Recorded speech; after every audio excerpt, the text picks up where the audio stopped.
Good morning, participants. It's a great pleasure to interact with all of you through the webinar today. Today, as already has been disclosed, that we'll be covering the topic machine safety, machine safety risk assessment, basically. So we'll cover 8 chapters,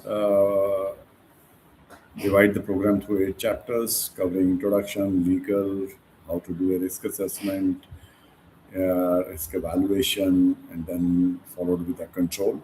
We'll also go through a case study, practical case study. As already indicated by Mr. Yashpal, that this is the first time we are trying breakout sessions.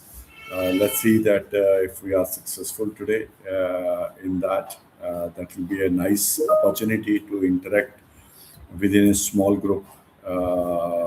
We will create through teams, basically, and then finally we'll conclude with refresher points. So looking forward that this program will be helpful to increase your knowledge on the topic through a practical way. We'll also stream some videos. The source of videos is YouTube, basically, which indicates some of the important aspects of machine safety. So the links have been included in the presentation also. So in case you want to see the full video, you can also see it later. So although we are not in a one room, but it's always important to keep a check on the emergency in case there is that, because we'll stay for almost full day. So be aware of your surroundings where you are. Are there some planned drills today? Do you know your way out from the place you are sitting currently, and where to go as a assembly?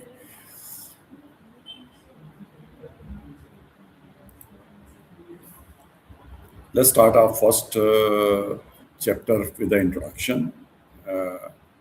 So first and the foremost part is to know what a machine is.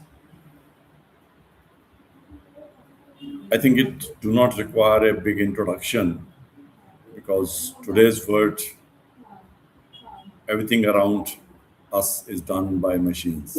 So it's an assembly which has drive system installed and has constituted linked elements, components, and at least one of that must be moving, and it can be joined together for a specific application. But the important part is to see that how it is related to the safety. Now, as I already told, that it's part of the integral part of our day-to-day working. I think dreaming of life without machine today is something as a not a practical thing. So everywhere, whether we are in office, at home, we are surrounded by machines. But important is that, is it okay? No, because they have some energies, they're complex, they can pose some potential risks also.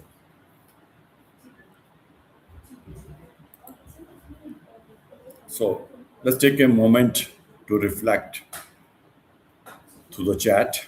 Please put it on what type of equipment or machines do you work with and what risk do you encounter. So just write the name of machine and some of the risk uh, you see in a machine.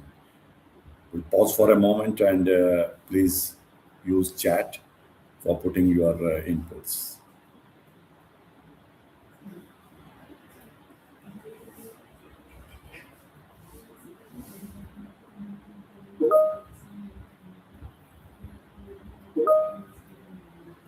Glass line reactors, centrifugal pumps, control valves, turbines. conveyors. Ah, that's great. So computers, yeah, it's simple machine, but it's good. Compressors, ANFD. Please also write risks. I see somebody has written injuries, RVD. Okay. In the meantime, you keep thinking and writing. Let's move forward. Now, let's understand a little bit more about the machine safety. So, machine safety refers to the ability of machine to complete the intended work where the hazards are sufficiently reduced. The probability of hazard is almost negligible, I will say. That must be eliminated overall.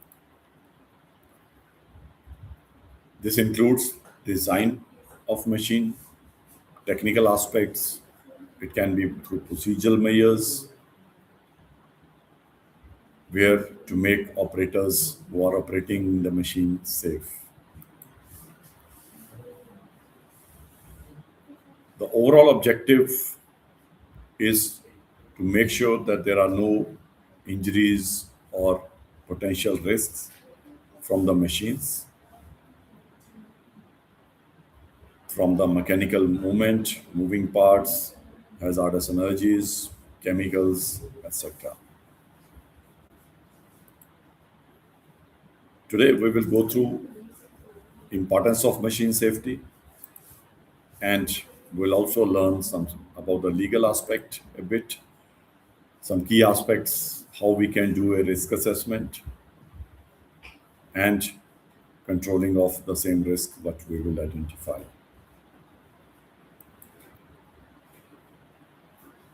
Now let's see some common hazards. I'm sure most of you have also already put your inputs. Let's see if they are similar or you learned today something add on.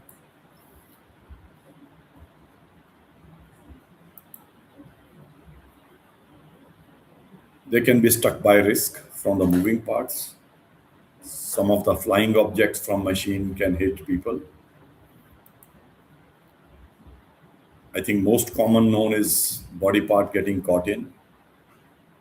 I'm sure that many of you know about some incidents which can be small to big, which are by caught in.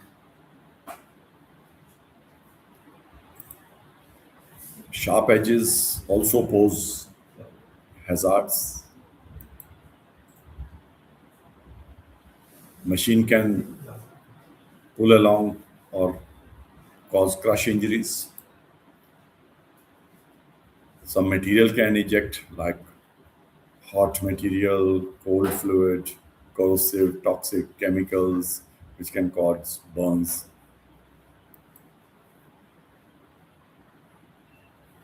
There are some physical aspects like exposure to noise, radiations, hot surfaces. Most common, which is widely known, is electricity. Whenever we talk of the machines, we mostly speak out electricity, but there is much more when we have to look into the aspect of machine safety. Be aware. We can write it in the small way like it can cause injury, but sometimes these injuries can be really, really nasty when machines are not operated as per required process. When people are not fully trained, it develops unreliable faults. The machines are unreliable and it develops faults. If we continue to operate them in the faulty conditions, we are posing ourselves to the risk.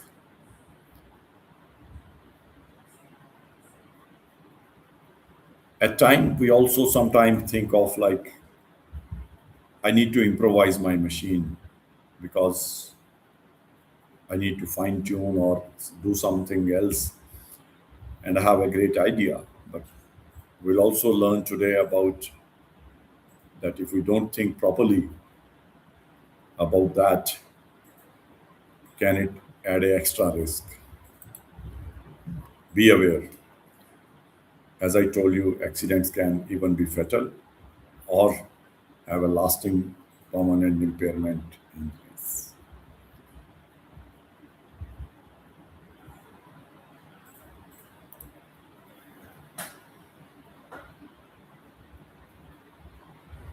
Now let's see some of the statistics which are published around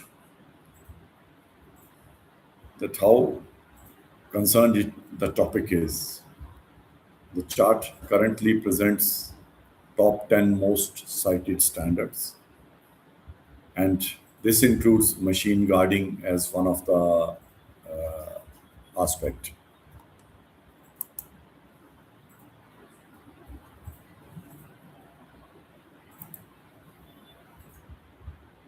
The Center of Disease Control NIOSH study also tells from 2018 to 2022, the total 3677 workers were killed, out of which by contact of the object or the equipment. And the NIOSH 2022 data says 738 out of 5846, that means about 12% fatal injuries happened due to contact with the objects or equipments. As per Bureau of Labor US, this machine risk is part of the top 5 reasons as well. So we see out of top 5, 3 are related to the machine risks. That is cotton, cotton running equipment, compressed or pinched by shifting object or equipment. So all these are part of the machine safety. Let's go through some of incidents which can reflect you the reality. These are real incidents. You can see the picture here. If you see it, one of the employee removed a sample from the coating machine during production. The machine had been manipulated in such a way that it could run despite the safety guard being open. This was possible because the holder of the interlock switch of the large front window had been removed. In the process, the employee lost his right arm in the shearing point between the lower edge of the drum and the reversing bucket. Now, what was the reason for this accident? That there was persistent problem with the quality of the coating. The production parameter, therefore, had to be checked several times during production. In order not to interrupt the process, the employees frequently reached into the open running machine. So this is another practical example that when we improvise things to suit our processes. Yes, sometimes machines do pose resistance that we can do our work conveniently. But here, the incidents tell us that we are posing a threat, and someday it can become a reality. Question is there a better way? For sure.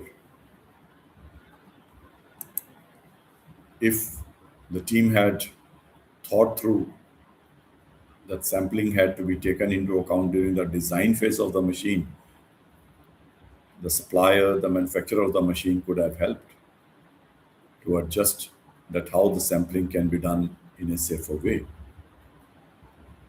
So that's where I have already emphasized on that it starts from the design stage. Let's go through another example.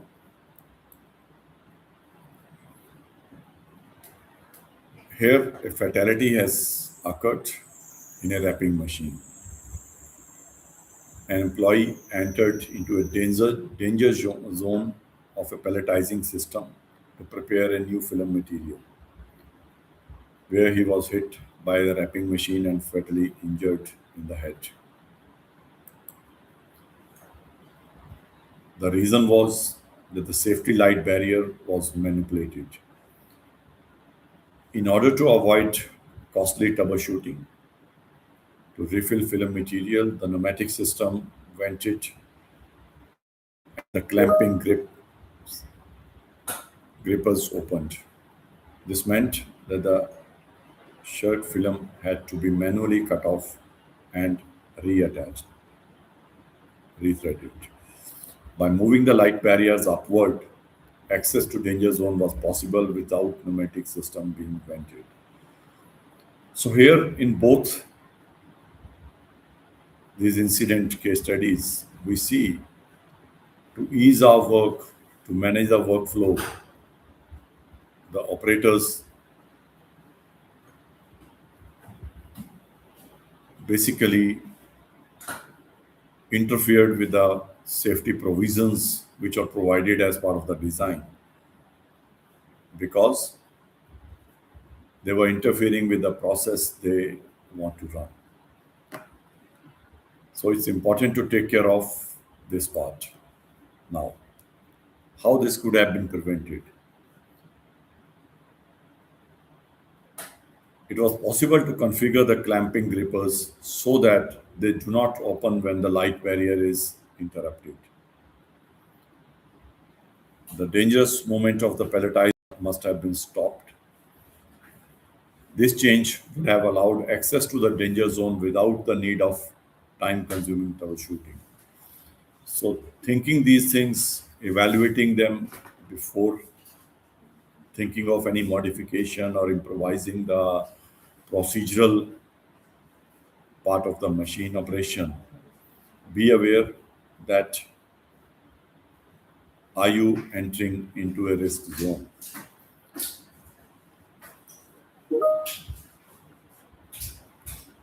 The simple answer usually we listen is that I have done it many times.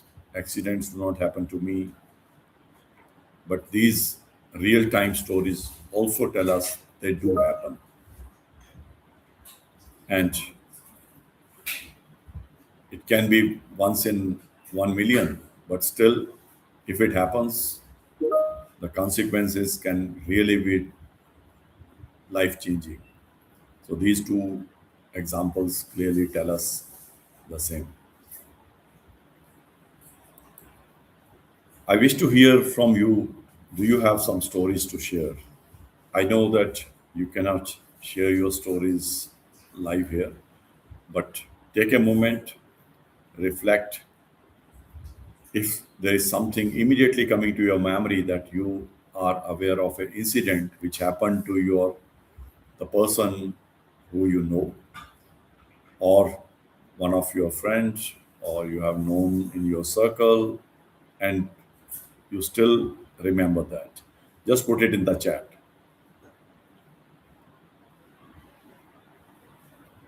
Briefly, don't write the complete story, but briefly you can mention that, reflect the incident a little bit, and what did you learn out of that. I'm sure that every one of you has a story.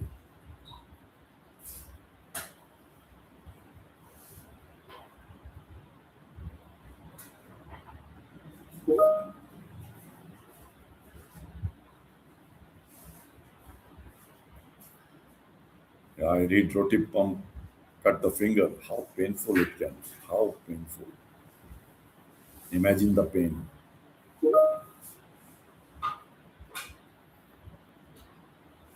The operator put his hand into rotary wall.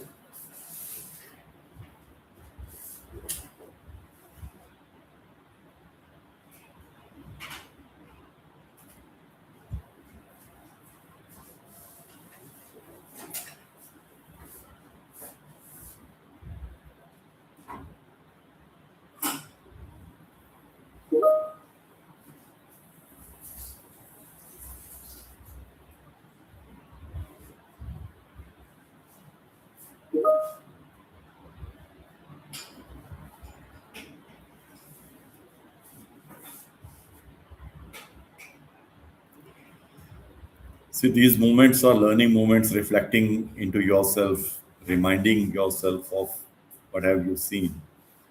That adds into that how important is to take care of the topic. Hand gloves entangled with the drilling part of the machine.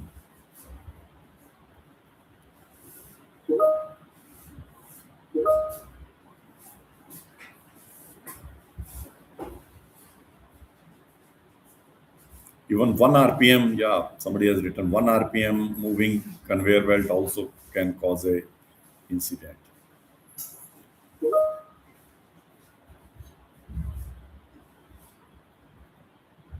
Lockout, tagout not followed. Compression machine setting caused an injury to person. Belt conveyor is the most hazardous machine.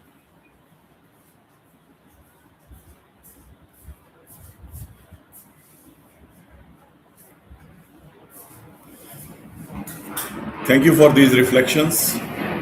Let's continue further.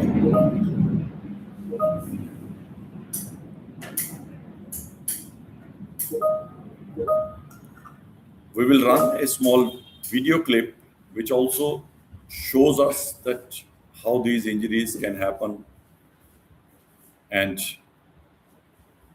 what care need to be taken.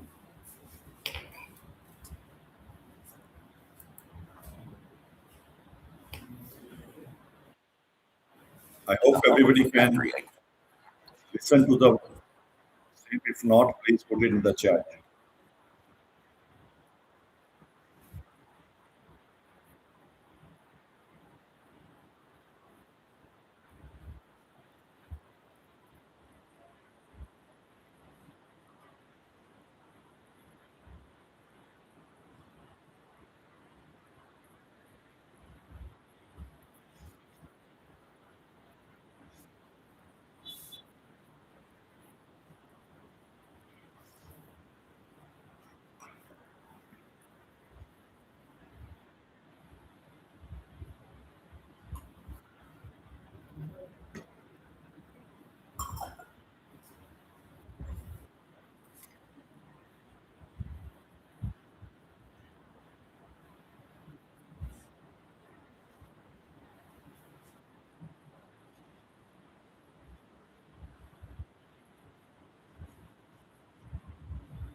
Just a minute, I'm trying to fix the second video.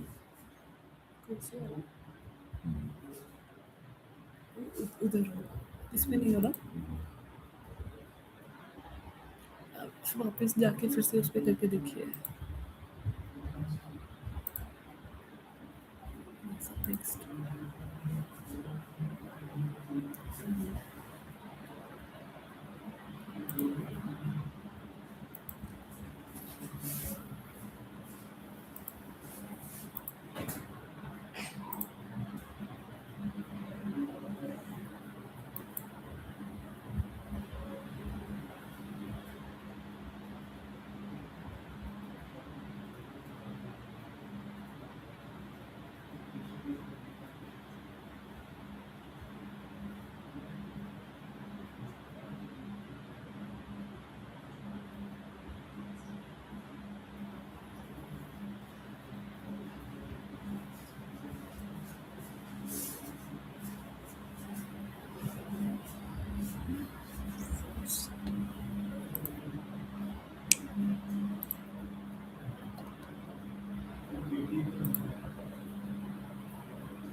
इस पे click करके नहीं आ रहा।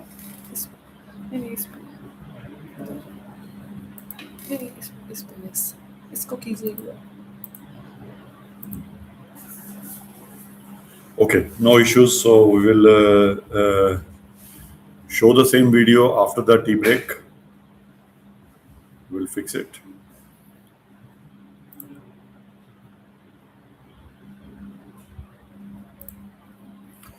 Now let's see what are the key reasons for accidents with the machines.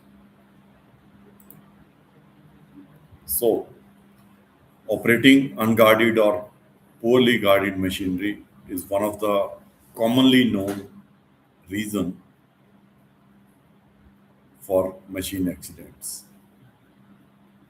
where the guards are either removed or are inadequate. They are not fully covering all the operating parts or moving parts, etc. Lack of training or inadequate worker training is another well-known reason that when we put somebody on the machine and we expect the operator to learn by itself, so it can be dangerous. Disabled safeguard, we have seen many examples through the shared incidents and videos. Somebody already said that when a lockout tagout is not performed for maintenance purposes, so this can be dangerous. Machines are not properly locked out before maintenance or servicing activities. Even when the safeguards are not properly installed, they can cause accidents.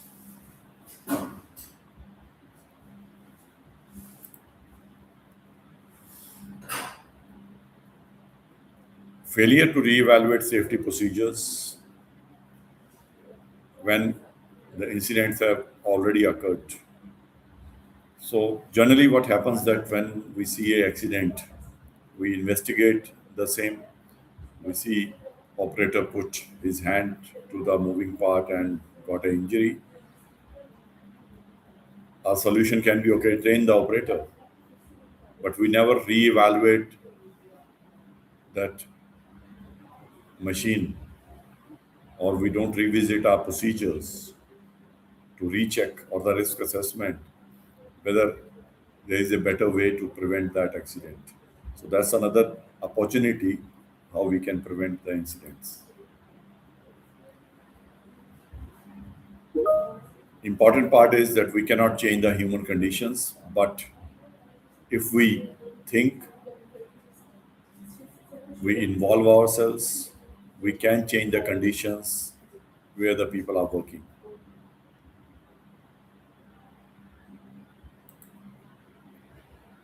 So this is an introduction part about the machine safety. Here we learned what a machine is, what a machine safety is, how important it is by going through some of the incident histories, incident stories. So that tells overall about the introduction part. Let's now go to the legal framework.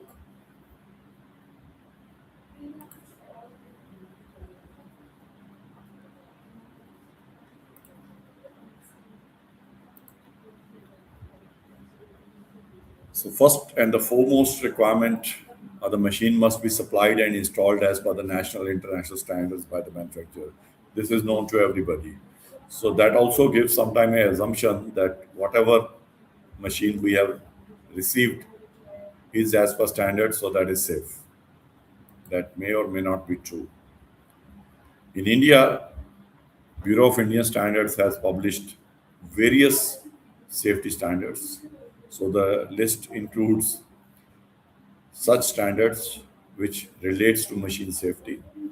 So first one is 16819, safety of machinery, general principle of design, risk assessment and risk reduction.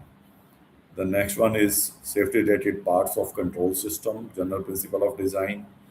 Then validation part is covered, emergency stop function principle for design, two-hand control devices, functional aspect of design principle, minimum gaps to avoid the crushing of the part of the body, positioning of safeguard concerning the approach speeds of the parts of the human body, safety distances to provide hazard zones from being reached by upper and the lower limbs, prevention of unexpected start of a machine, interlocking devices associated with the guards, and principles for design and selection, and the guards' general requirement for design and construction of the fixed and movable guards. So, is it worrying when we see so many standards need to be complied? Is it doable, not doable? Can anybody know all the standards? So, these standards are to be known by the designer, but sometimes if they are not followed fully, so we see machines do pose hazards. Currently, Ministry of Heavy Industry have introduced a machinery and electrical equipment safety omnibus technical regulation order 2024. This is to align with the Indian safety practices with global standards. So sometimes we say Indian standards are not as good as global. So there is opportunity which is there now. The order has already been released. It will be effective 1st of September 2026. Earlier, it was expected to be effective in 2025, but now the date has been extended for almost a year. This regulation mandates stringent safety standard for machinery and electrical equipment manufactured or imported into India. While the intention behind the new machinery safety standard is laudable, ensuring safer and globally compliant machines. Under the new machinery safety standards, all manufacturers will need to register with BIS, Bureau of Indian Standards, and acquire a BSI standard mark or certificate of conformity. Compliance will be governed by three distinct safety standards: Type A, Type B, and Type C. We will learn a little bit more about these Type A, Type B, and Type C. This will definitely take the next milestone about the machine, design of the machines, that they are designed and provided with the safe standards. The link is for the document is there where the notification has been released.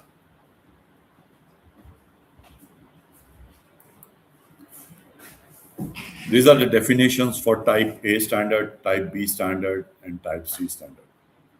Type A standard is all about general safety guidelines that apply to all machinery, focusing on design safety, hazard identification, and risk assessment.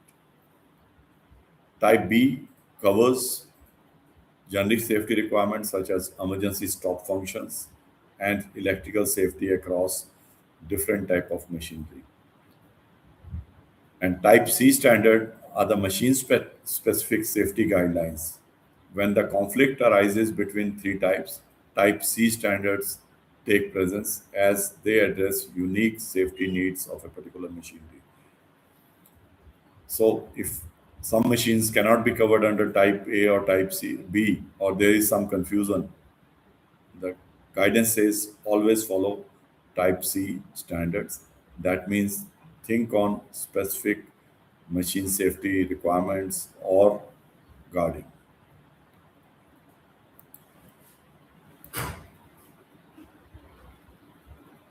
Type A standard are general standards, as I said.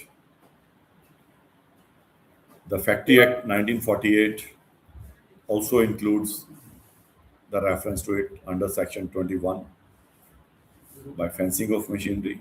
Section 22 talks of work on near machinery in the motion.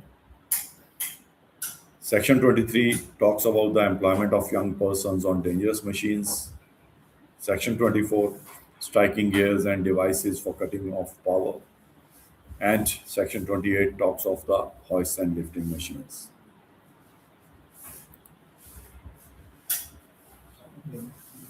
Be aware that it's not only that the machine manufacturer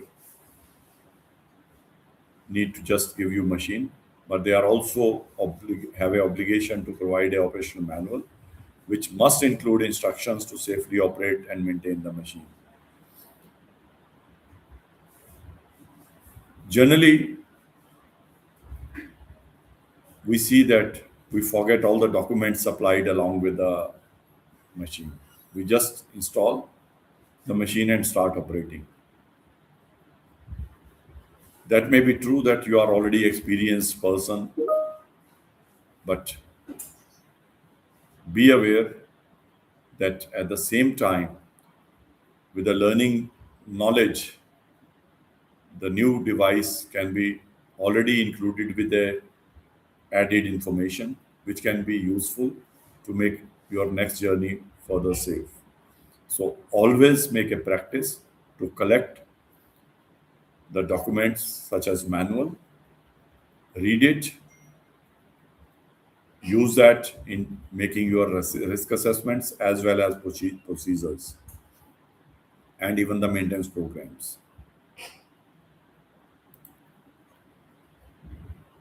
Now we have talked on the Indian standards.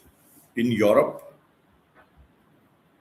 it is covered under the Machinery Directives 2006 42 EC. We have seen commonly the machines are CE marked, but as per the new standard from 1st September 2026, the machines in India need to be marked with BIS also. Be aware that EU machinery regulation is already upgrading as a version 2023, and the new version will become effective from 2027. Similarly, US has OSHA and ANSI standards for machine safety, and many other countries have their respective standards and guidelines as well.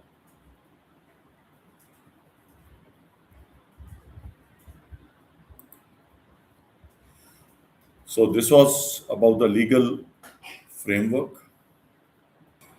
So the next chapter is risk assessment. Just to appraise you that in between, after the lunch, basically we will also pose some quiz questions for you. So stay attentive when you are attending the session so that you will know all the answers of the quiz. Let's go to chapter 3, risk assessment. We all are aware about the risk assessment concept, basically. So we do various other risk assessment in process safety, like process safety analysis, HAZOP study, then job safety analysis or HERA. Now this particular one we are today talking about is the machine safety. For machine safety, there is IS standard 12100 which talks of general principle of design risk assessment and risk reduction. This standard is also to be used for type B and type C safety standards as indicated before the break. Now, how to start a risk machine safety?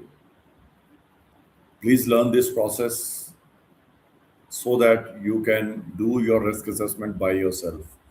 And the case study, which we will take, practical case study, will also help you to as a small practice. And later you can conduct safety risk assessments by yourself. We generally divide machines into two categories. One we say simple machine equipment, and the other another one is complex machines. Let's first try to list some of the simple machines. Please use chat. And when I say simple machine, what comes into your mind? Put some examples which come to your mind in the chat.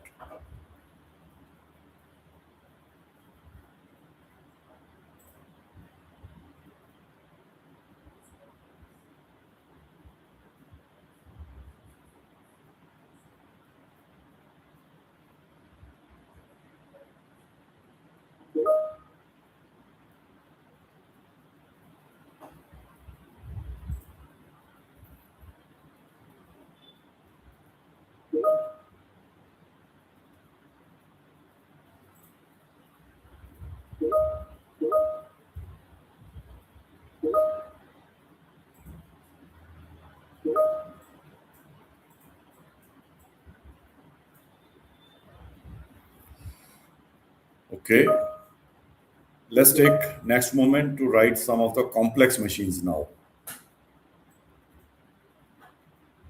What comes to your mind when we talk of complex machine?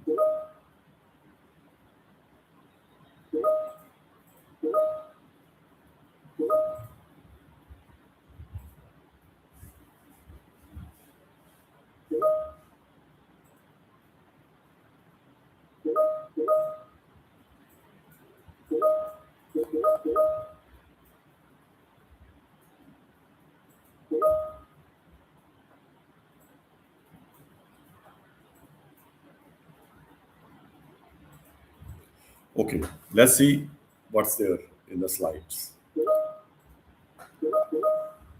So, what I see as a simple machine is pumps, reactors, tanks, or individual power tools. Basically, simple machine or equipment are generally standard standalone equipment with a standard design and operation mechanism. So they need to work in the same way. They have similar features like a reactor has a drive, a impeller, manhole. That's how we look into that. Pump, the intention is to pump the fluid and has similar mechanism. Manual pallet truck is a standalone standard equipment which is available, so used in the same way. Drill machine, individual small hoisting unit, chain pulley block, etc. Let's see some of the examples of complex machine now. Packaging machine, conveyors, elevators with multiple floors function basically. It can be industrial goods elevator or even human elevators. Now, why are they complex is the equipments are combination of multiple simple machines or tailored to perform multiple tasks to deliver the intended operation as per the process. So important part here is sometimes I saw some of the person has written in chat pulley. Yes, pulley is a simple machine, but that's just one part of the machine, which generally is not expected to work alone. So pulley is used to drive belts, and then there is something else. So when such machine with multiple parts need to work together in one flow, we must consider that as one machine when we do the risk assessment. So then we call it complex machine.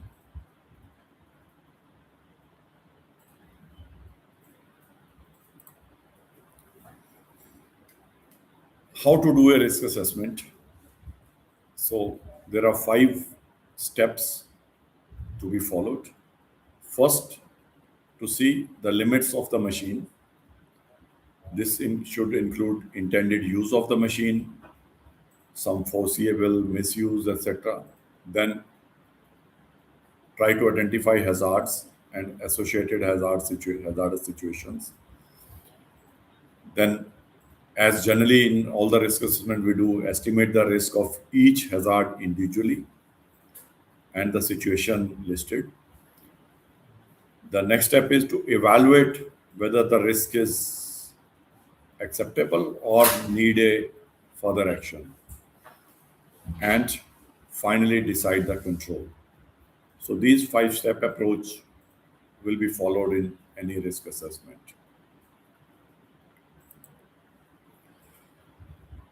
So as we talked of the standard 12100, so it gives me a complete risk assessment workflow.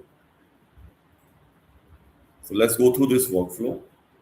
So as said, first step is always determine the limits.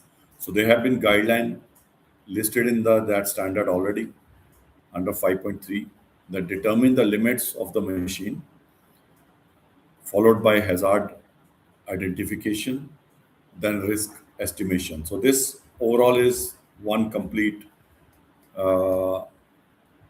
basically step which gives me a risk assessment part. Then evaluate the risk and ask yourself the risk has been adequately reduced, yes or no? Or is it acceptable, yes or no? If it is yes, just do the documentation and complete the process. But if the answer is no, that risk is still present, follow the next step. Now it starts the main important step of risk control. Can the hazard be removed? First, always is elimination. Yeah. If the answer is yes, then followed by risk reduction by inherently safe design, and then is the intended risk uh, reduction achieved? If yes, go back to the previous step basically, and are the hazards basically are there other hazards generated due to the changes in the design? If yes, start as a fresh. But if no, then you can follow back to the next step.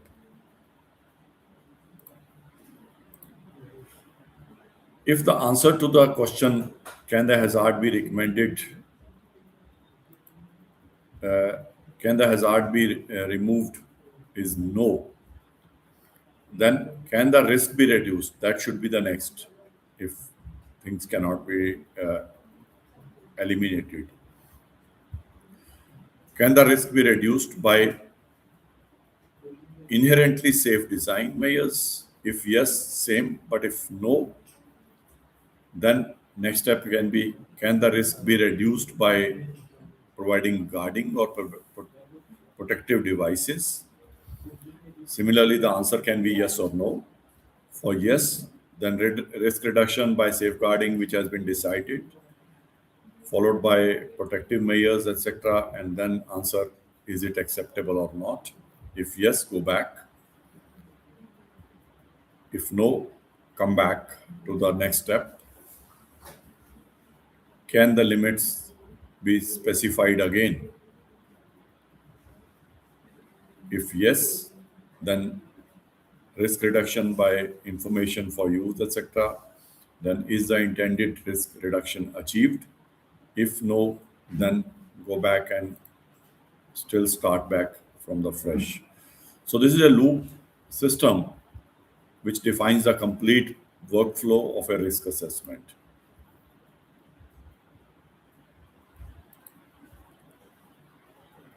Let's try to understand a bit deeply each element now. Limits of machinery, which should include machine description, regulation and standard followed in designing, technical specifications, its operating modes, do we need interventions, is it industrial or non-industrial, who will be the users, the training part of it, experience required, etc. Then the domain of the range of the movement, how the power supply will be there, what kind of power supply will be there, intended lifetime. So generally, every machine has a lifespan, whether it runs for 10 years, 5 year, 20 year, 40 years. So you should little bit know about that, how long it's going to work, the environment it works in. Also list commissioning, operation, cleaning, startup, feeding or stopping steps. Then can somebody misuse? Can there be a error by operator? Careless. What if the operator is careless? Can something be overridden and the machine can run on extra speed?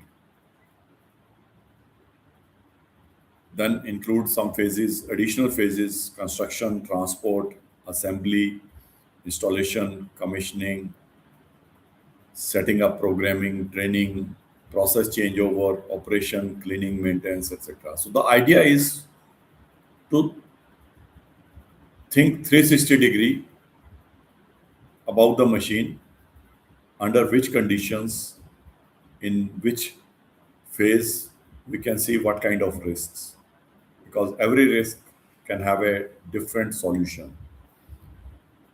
For example, if a machine is being installed, it's more a construction and installation activity, yet there is no electricity, etc.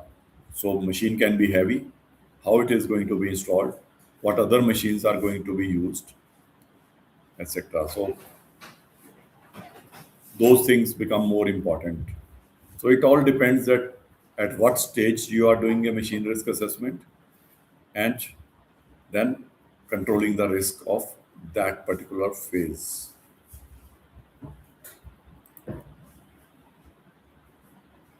What can be the hazards? So I know that many of you have already listed initially also in the chat. So there can be mechanical hazards, material and substances, radiations, thermal, economics, electrical, vibration, noises.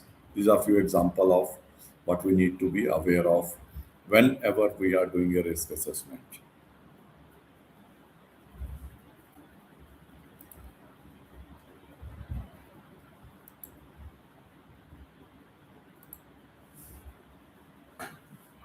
What are mechanical hazards? Crushing, shearing, cutting, drawing in, trapping, entangling, impact, stabbing, injection, abrasion, etc. All these are examples of the mechanical hazards from a machine. Electrical hazards examples are electrocution or burns, which are more prominent. Generally, as I said earlier, whenever there is a talk of machine, if there is electricity, we talk of the electricity. Thermal hazards can cause burns, frostbite, scalds, etc. Noise, high noise can have lead into hearing loss, even stress. Noise can even cause improper communication and can lead to errors by operator. The message is not clear enough, understood differently, didn't check back and did whatever he understand, and then something happened. Vibration, discomfort, fatigue, stress to the people. Of course, it can also add to the damage to machine as well. Radiation hazards can cause skin disease, genetic mutations, material or substance. Everybody is aware of, particularly when it talks of chemicals. So chemical burn can be there. There can be poisoning, infections, even explosion is part of the material substance hazard. We generally we don't go in deep here in the risk assessment, but that's more under the HAZOP studies. Ergonomical hazards, discomfort, fatigue, stress. Environment related hazards can be spills, soil, air pollution, and at the same time, sometime environment related hazard can also be from the surroundings. It's not always that whether a single machine gives you, because generally the area where machines are installed, there is not only one machine. So we have to also see the environment in the surrounding, whether that can be a added hazard when a person is operating the machine we are talking or about for risk assessment here.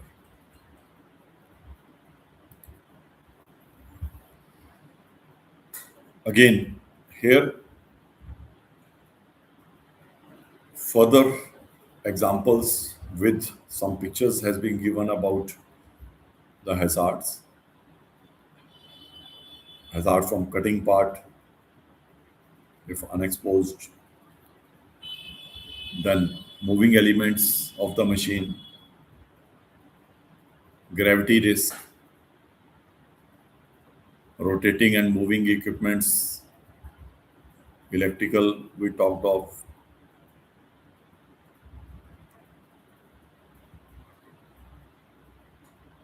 falling objects if we are working below something,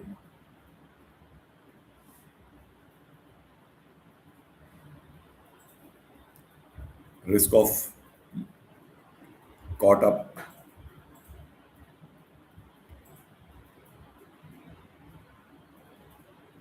hitting by some part of the machine. It can even cause crushing or a impact injury.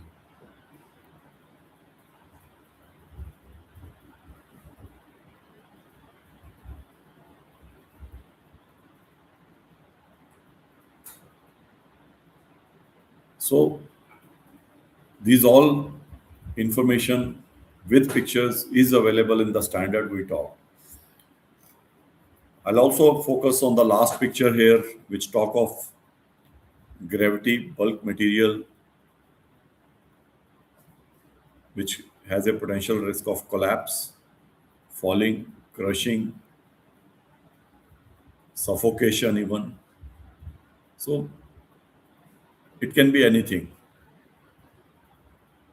Whenever we do risk assessment, we have to really think in a wider way.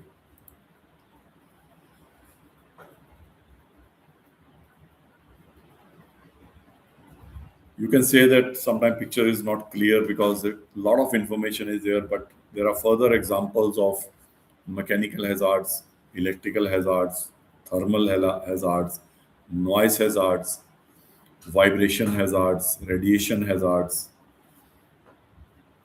material or substance,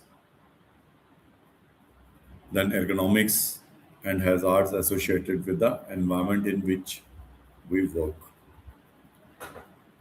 So, hazard associated with environment and with the environment in which we work is dust and fog,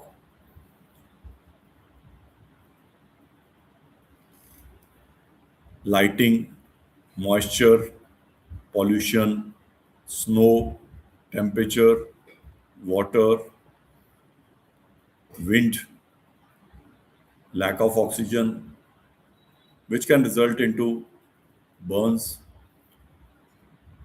disease, slipping risks, falling risks, suffocations, or any other consequence which can come with there. Then over and above, there is a combination of hazards. For example, a repetitive activity, efforts, high environmental temperatures can even cause issues, dehydration or heat stroke. So these all elements need to be considered when we do a risk assessment.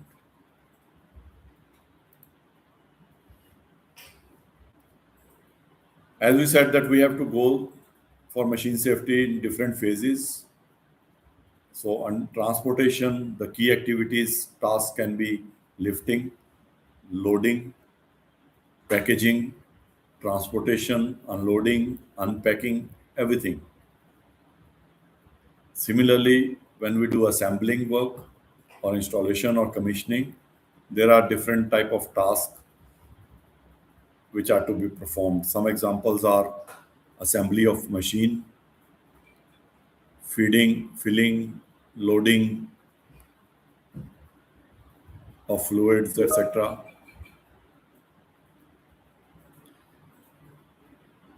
I see a comment that can we make it more visible?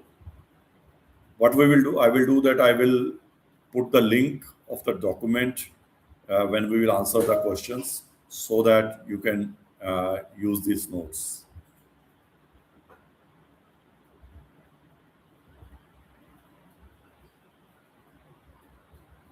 Then, after commissioning, important is that then setting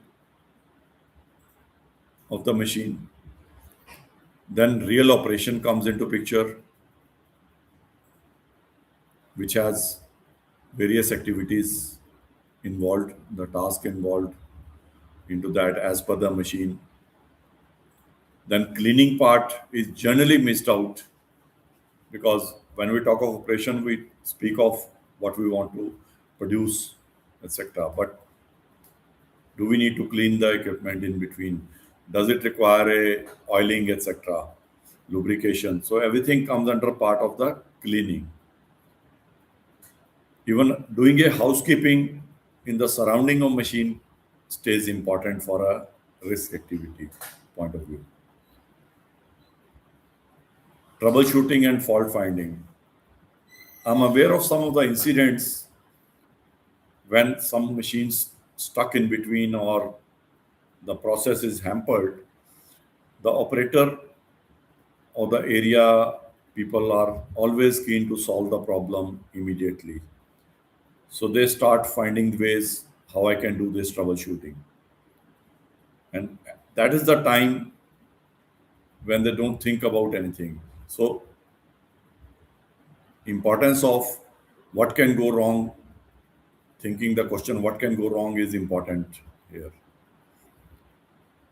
If we already can think of something which can happen, we can definitely define a process how to handle it.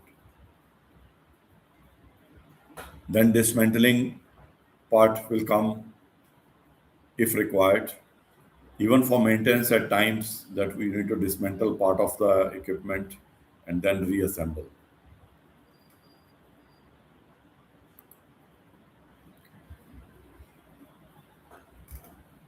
Let's see another video here about machine safety.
So, if you think about this video situation, you may not be using the similar equipment, but do you see these hazards or these practices in your own environment where you work? Do you see operators taking bypasses like this? Please write your comments into chat. Think for a moment.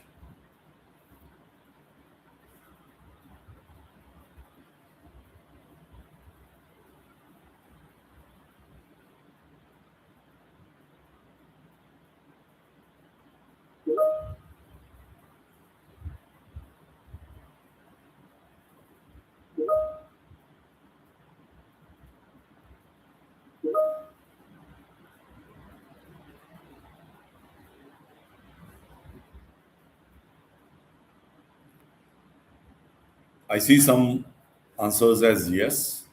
Now, the next important part for me is that how these things are addressed. So, do you report these as incidents?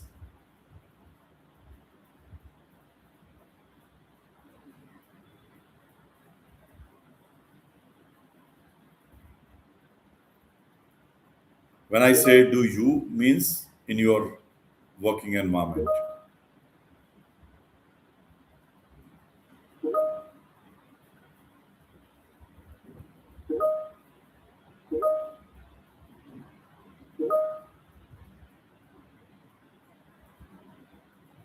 Good. Let's watch another small video here.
Now, this clipping reminds me some of the chat comments when we started. Somebody wrote, the glove entangled. Here we see the relevance. How your clothing can interfere with the machine. So that is part of the working environment. Additionally, somebody mentioned about a conveyor belt with 1 RPM. So this is another example of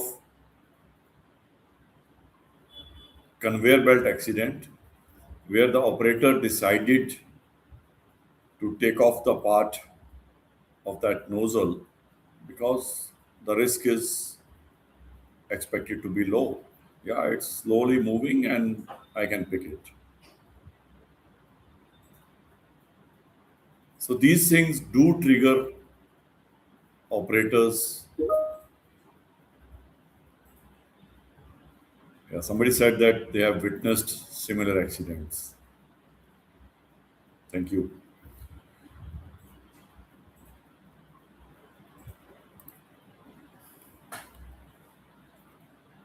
So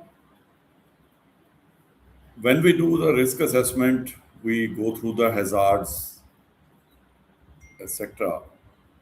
Then important part is to evaluate the risk. For risk evaluation, we use the methodology. The risk is equal to severity into probability or frequency, which is generally known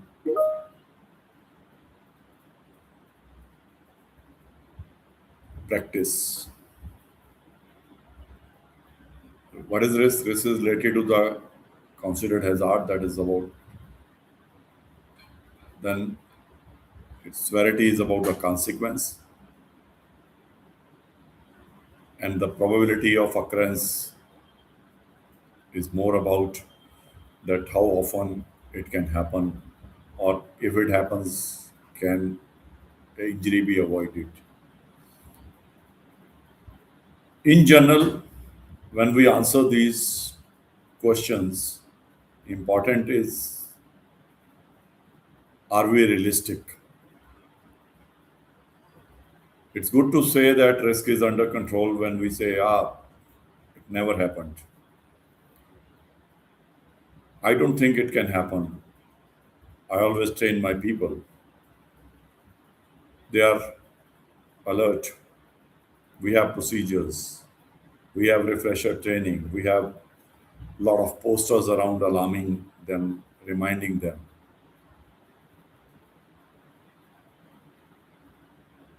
But believe me, when I see reflect the videos, some of the videos seen, and unfortunately, we are still unable to see one video, which is one of my favorite videos. We will again try in lunchtime to fix it. But these things do tell me that our risk assessment or evaluation can be underestimated. So be realistic whenever we are doing so.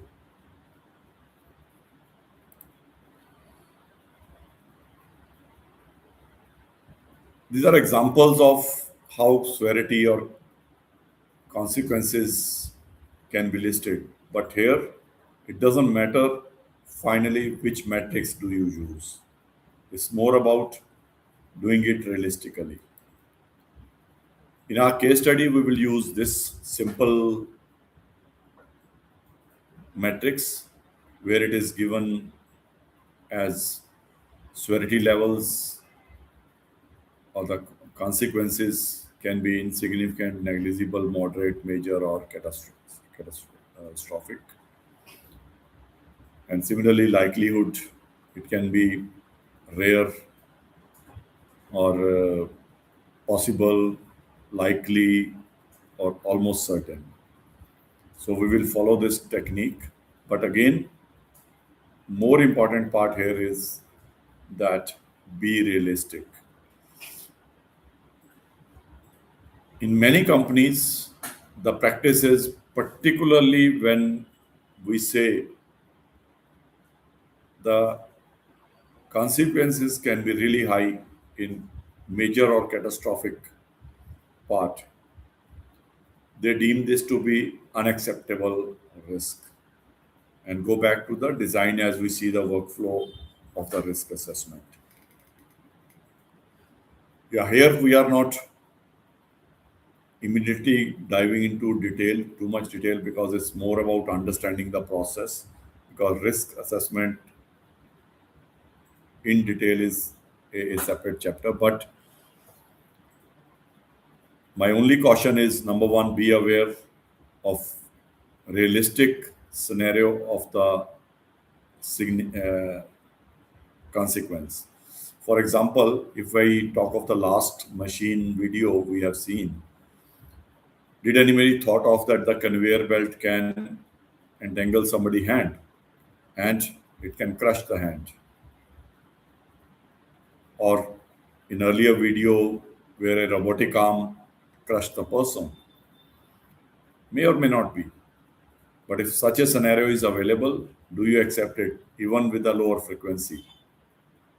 Because if I see that the consequence can be catastrophic and the likelihood is almost unlikely, the final rating will be like medium or 5, which can easily be taken as acceptable.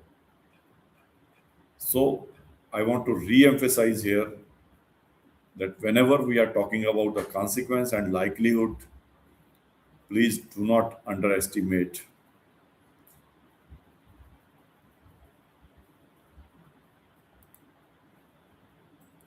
Once we do this assessment, every scenario is listed and is given by a number which can be classified in very high, high, medium, or low category. And based on that, the next step will happen.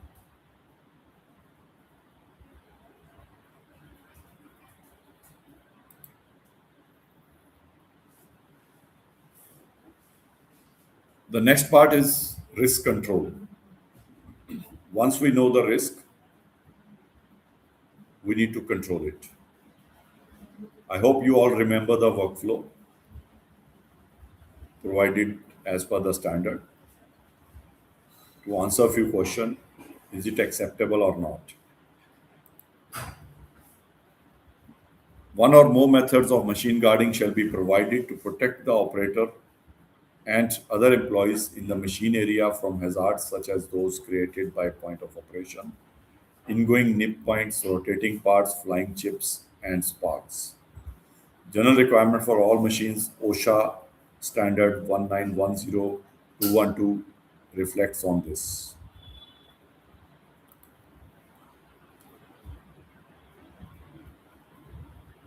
Controls must be decided basis the risk identified, accepted or not. Even after the controls are considered, again, we need to do the risk assessment using the matrix and talk of whether accepted or not.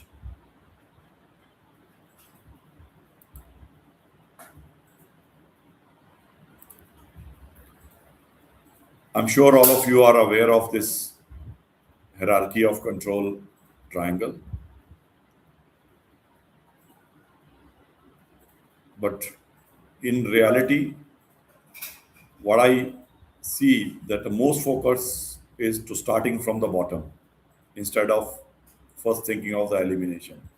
Okay, we have a risk. What PPs should be used? First question is that. What procedures can be made? That is the administrative control. And normally with these two, we try to fix everything and then finally it ends with the operator blame.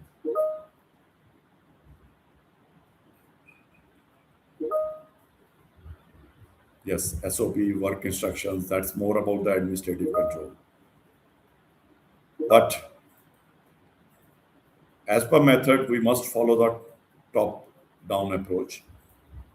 As was in the workflow also, first, is it unacceptable? The consequences are too high, then always think of redesigning or elimination method. Substitution, can we use something less hazardous? Then what engineering controls can be there? And then followed by procedural controls, and finally the PPEs.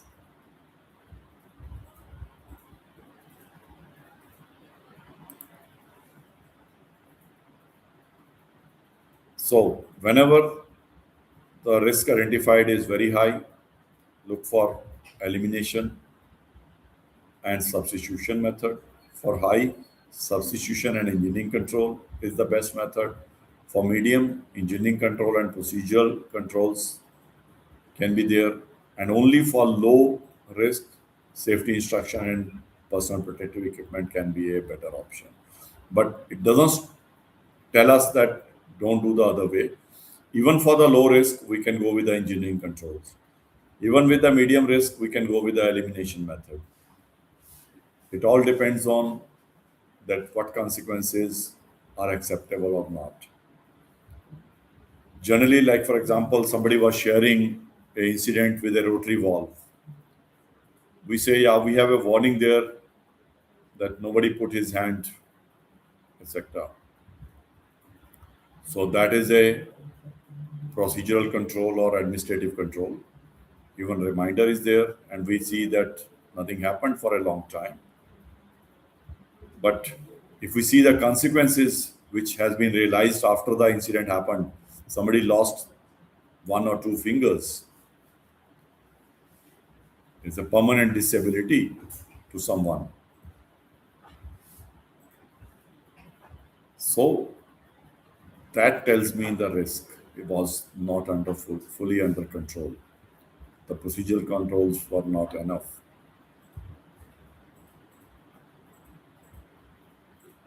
It reminds me of one of incident I am aware of. I met a person basically who was a production manager. I'm not talking of operator. Was a production manager who lost two of his fingers into a rotary valve.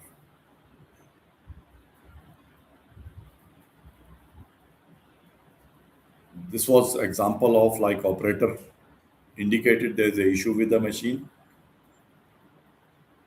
and sometimes the senior staff, even the manager, can think of I can handle it. I know. I'm aware of the risk.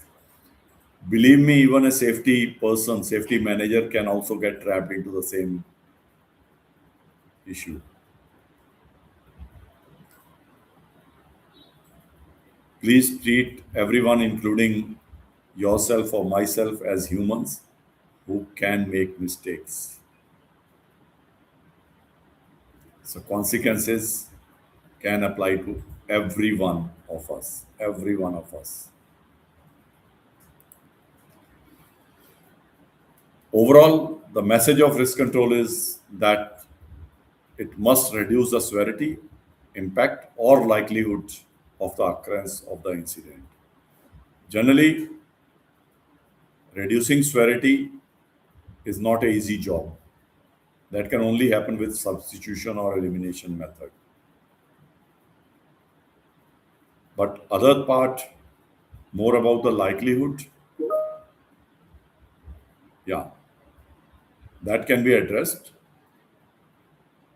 But again, if we have good engineering controls in place in combination of procedural controls, that is as good as reducing severity as well.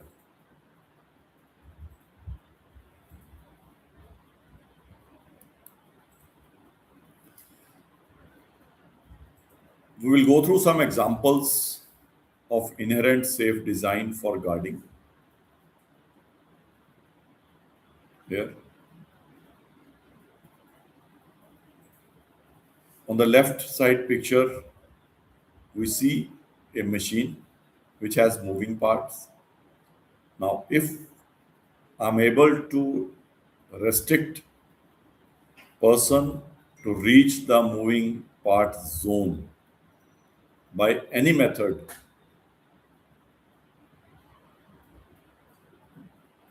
that is the best option. So here you see the point A, the height of danger area. We talked of the danger zone. So B is height of protective structure. So where you have installed a barrier, that it should be high enough that even if intentionally somebody want to reach by from over it, should not be able to reach the moving part. C is about the horizontal safety distance.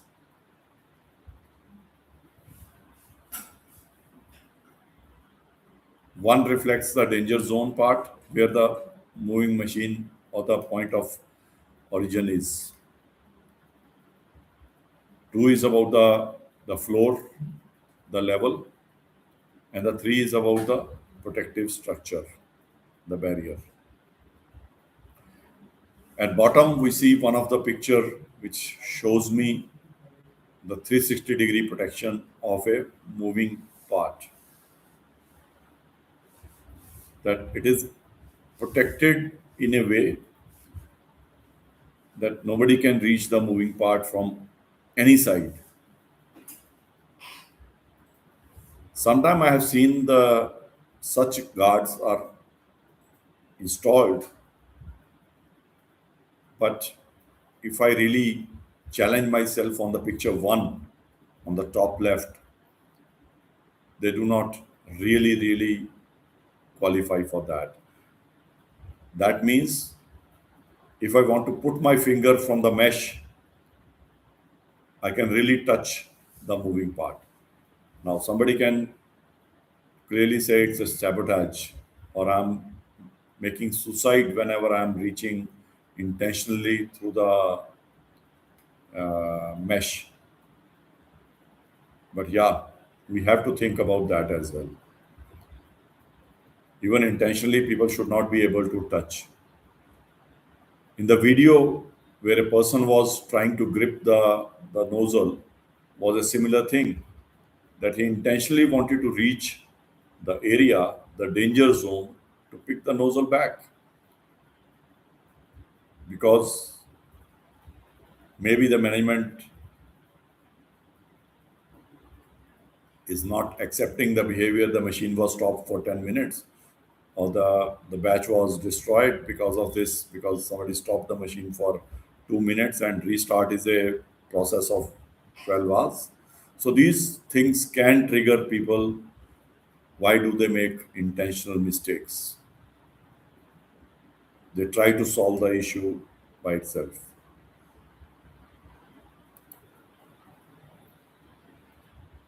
Here we are talking of how to choose the safeguarding against the hazards generated by moving parts. So again, you see a workflow which is part of the standard we are talking here.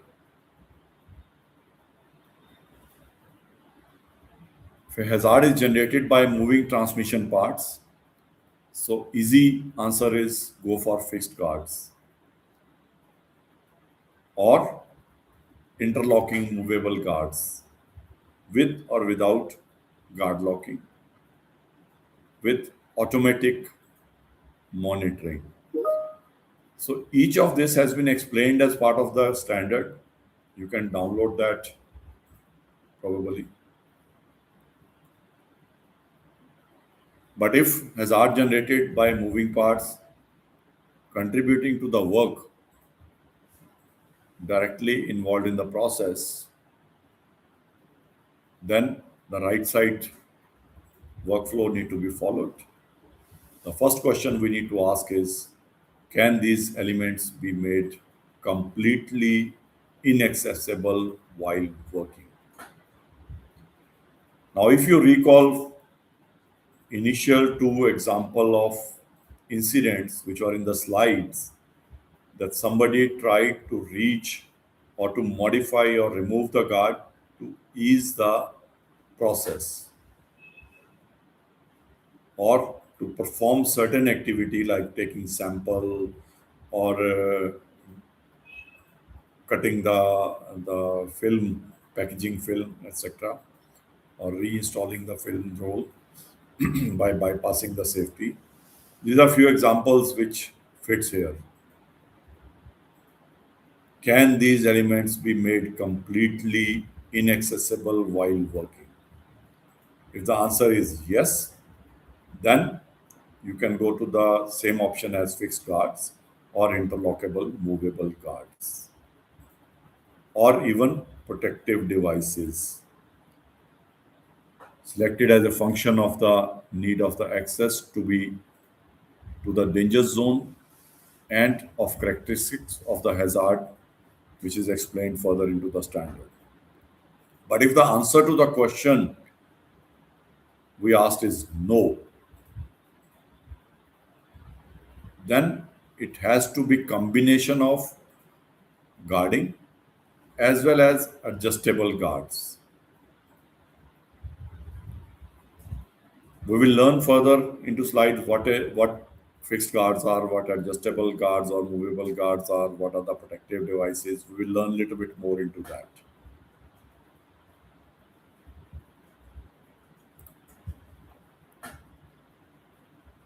What are the fixed guards?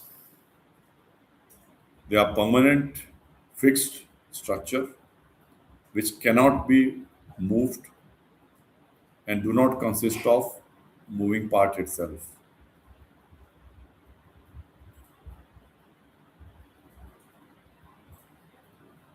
Their function doesn't depend on the machine's moving parts. They don't rotate by themselves.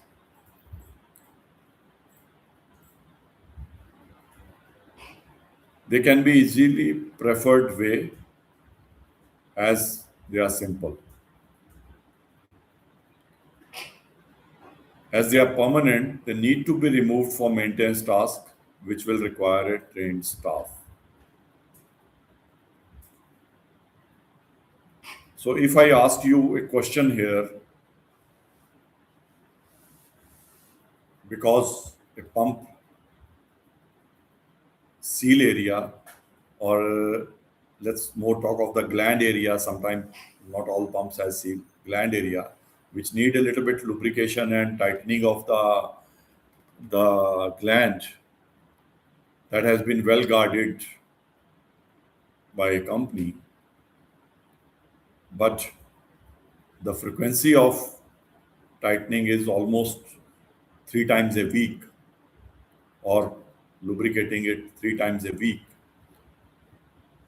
Now the operation team is really fed up that we need to call maintenance. They take 2 hours downtime each time.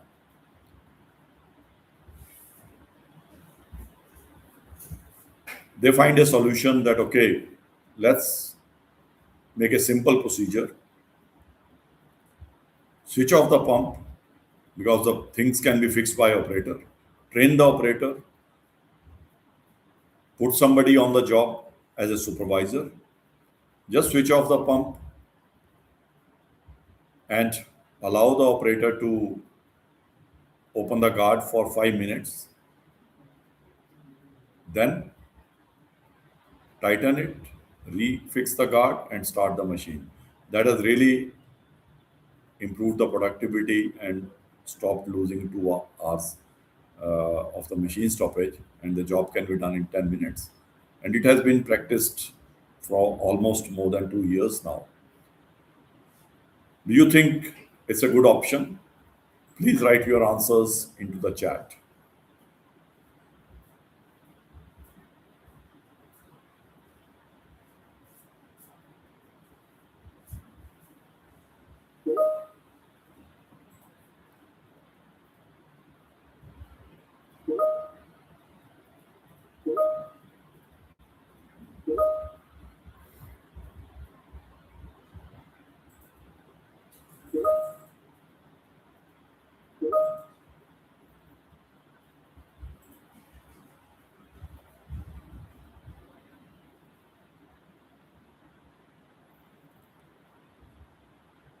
Good. Thank you for your comments. I see most of you have written as yes. We will try to answer this question after lunch again. We will touch this question again after lunch. Let's move further. Adjustable guards. Now, we talked about the fixed guards, but another type of guards are adjustable guards. They are also permanent barriers that you can manually adjust and lock to handle different material sizes. Employees using them should be well trained, as improperly adjusted locked guards could fail and cause fatal injuries rather than protecting the workers. So they are just because at the same time, for example, if we are there is a machine which need to cut some of the piping or so. So and the piping is different size. 25 mm to 200 mm. For sure, you need the space for 200 mm as well as 25 mm. So those machines can use such adjustable guards.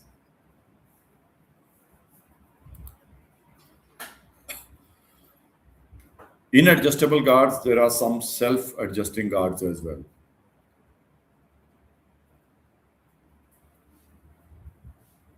They are similar to adjustable barriers, but they automatically adjust themselves as per the size of the job. The operator do not require to do anything specific to adjust it manually. You see, these are more used into the woodworking tools or saws.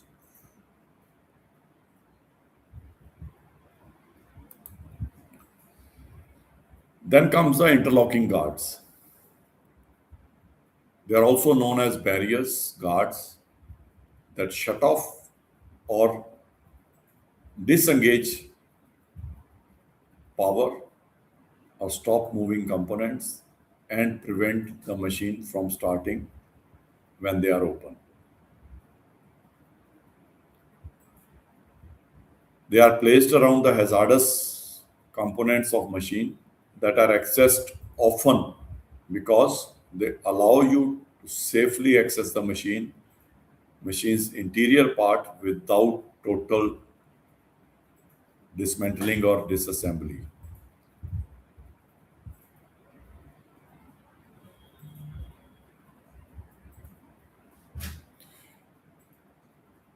Any one of you has interlocking guard examples which comes to your mind or you have seen in your own facility or in your working somewhere? Please put few examples into the chat.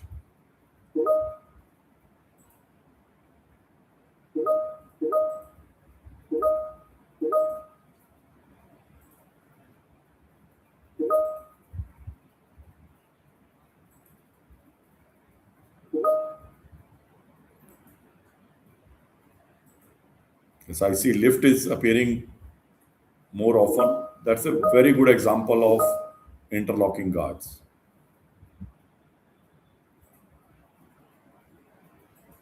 But what kind of interlocking is used in these equipment? What kind of device is used?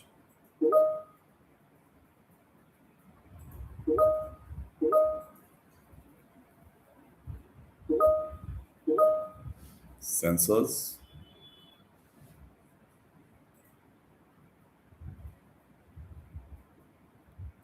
limit switch,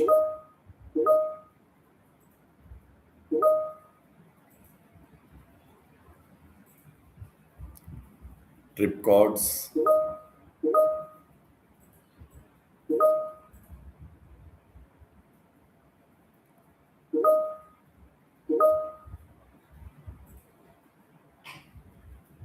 good, thank you.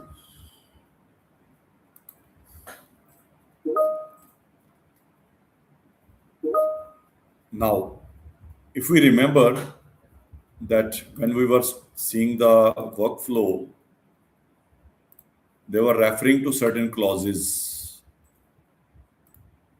Here in the fixed guard, like for example, it talked of 6.3.2.2. This is interlocking movable part is 6.3.3.2.3. So we will go deeper into that now.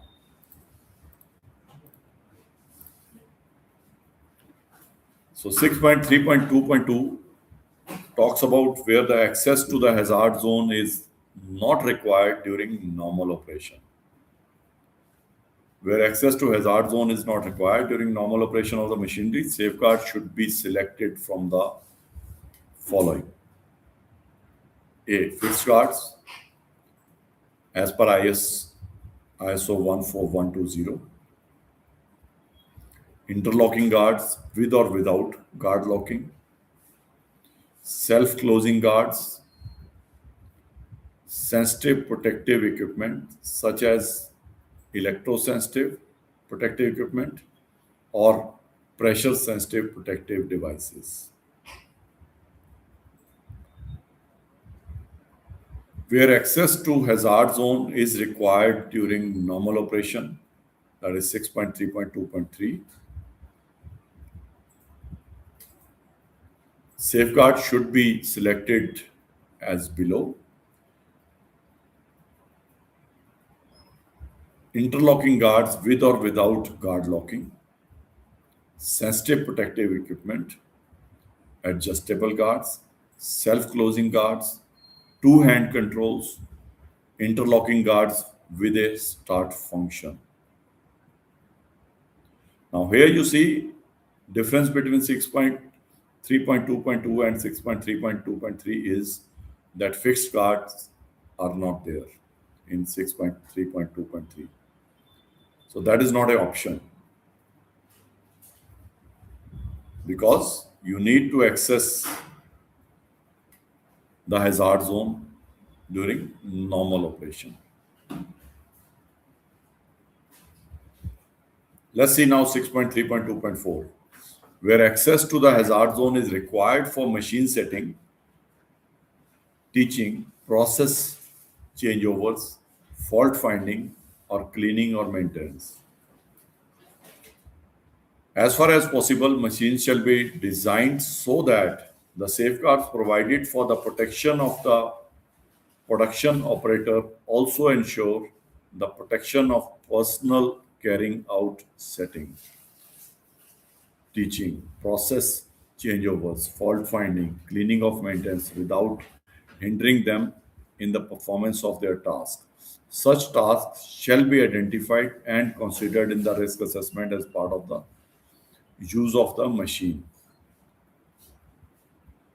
Isolation and energy dissipation for machine shutdown and ensure the highest level of safety when carrying out tasks, especially maintenance and repairs, that do not require the machine to remain connected to the power supply. This talk of the lockout tagout process. Then sensitive protection is covered under 6.3.2.5. So this can be light curtains, scanning devices, laser scanners, etc., pressure sensitive mats, trip bars, trip wires.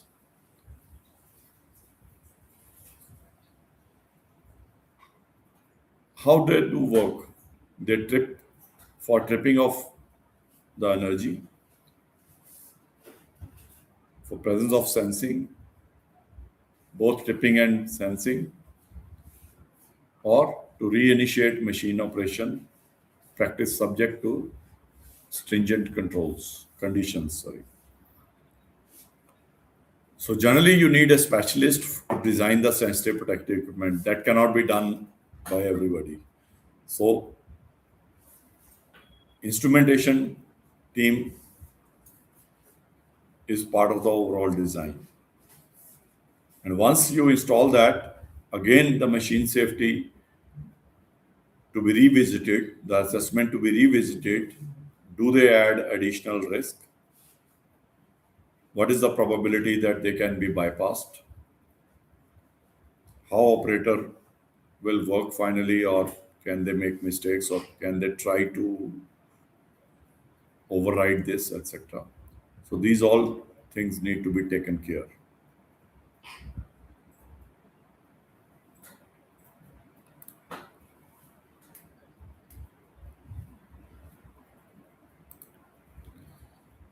Let's see some of pictures of type of controls. This is fixed guards.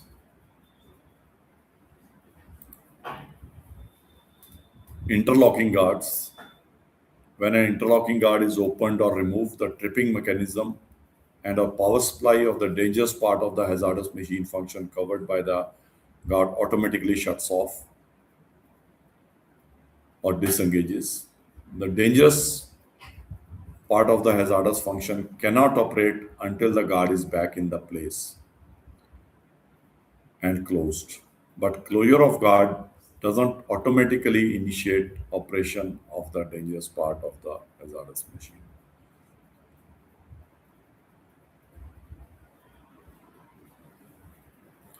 Can you put some examples into the chat if you use such guards, which are interlocked, removable, partially removable guards?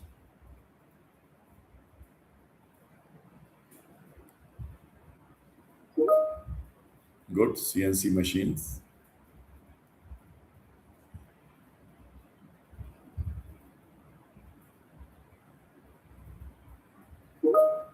power press, robo entry gate.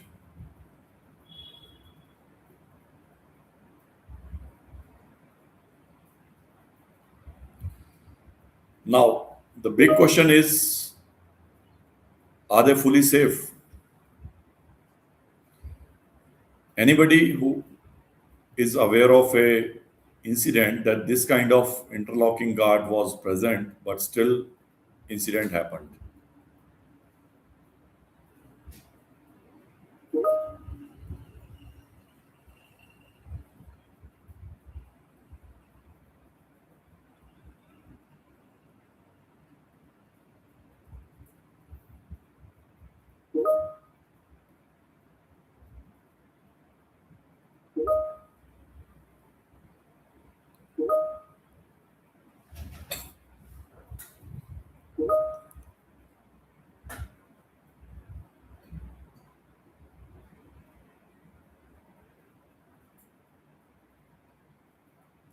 So I see few of the answers, mainly by bypassing. Somebody also said that if it is time driven, that it will only stop the machine for few seconds, a minute or so, and it starts automatically. So be aware of such risks, and that's why it is important to see and challenge whether a machine can be bypassed or not. We will see further some of such examples where things can go wrong. So be aware whenever you are selecting the risk control that whether that can be fully effective or not.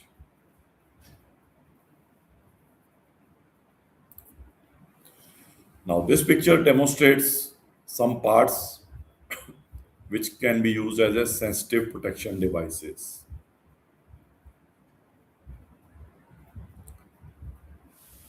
There are laser curtains, emergency stop buttons, alarming lights, limit switches, beacons, relays.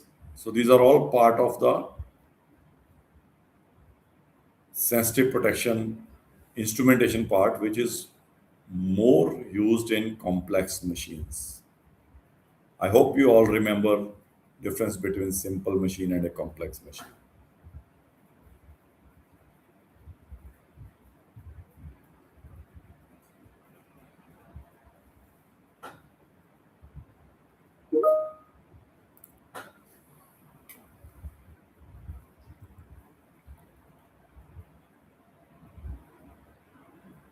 So let's try to understand how do they function about these sensitive equipment. Photoelectric devices, they use light source and controls that stop the machine operation when interrupted. Machine braking activates when the light field is broken. There are radio frequency devices. They work on capacitance fields based technology. They stop the machine from operating when interrupted.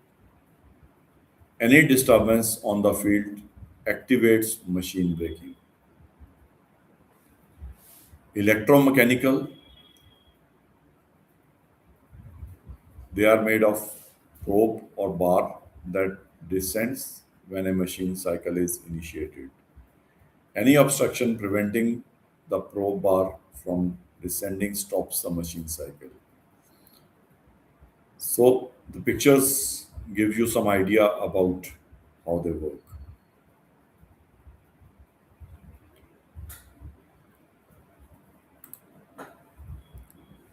Then there are pullback, which uses cables that are connected to the arms, wrists, or hands of operators. These devices pull back the hands when the machine starts. They are installed on the machine that involve stroking actions, and you need hands in between to reach the danger zone for some placing the job or adjusting it or whatever. But when the active cycle comes, they will pull back your hands automatically. Restraint or hold back.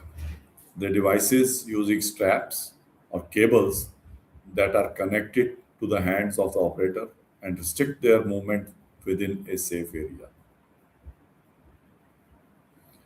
So the bottom picture tells that okay, the hands are can reach up to certain zone, but they will never reach if they are worn properly and they are installed properly. The hands will never touch the moving area or a danger zone. But the person is still there performing the job in an open situation.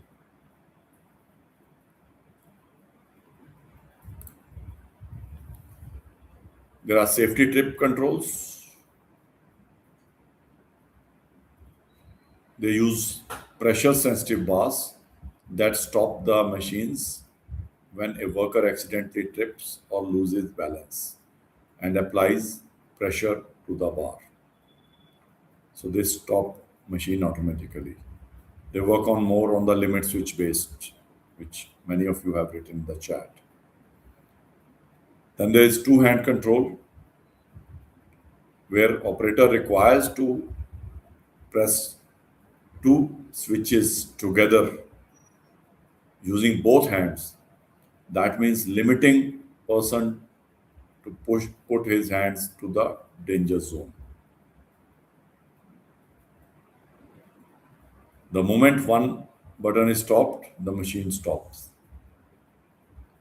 And even there is quite an advancement now that there is a delay between two switches. That person cannot just switch first one and the second later. So you need to almost do it simultaneously. So to further cover the risk, such equipments are available, such controls are available. Then there are gates which create movable barriers to protect personnel before the machine starts.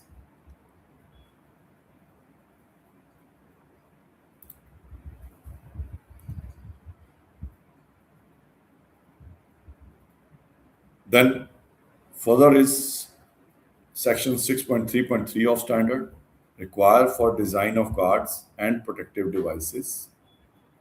The guards and protective devices shall be of robust construction, not give rise to any additional hazards, not to be easy to bypass or render non-operational, to be located at an adequate distance from the danger zone, cause minimum obstruction to the view of the production process, and enable essential work to be carried out for installation or replacement of tools and for maintenance by allowing access only to the area where the work has to be carried out, if possible, without the guard having to be removed or protective device having to be disabled. So this is about the clauses of the risk control.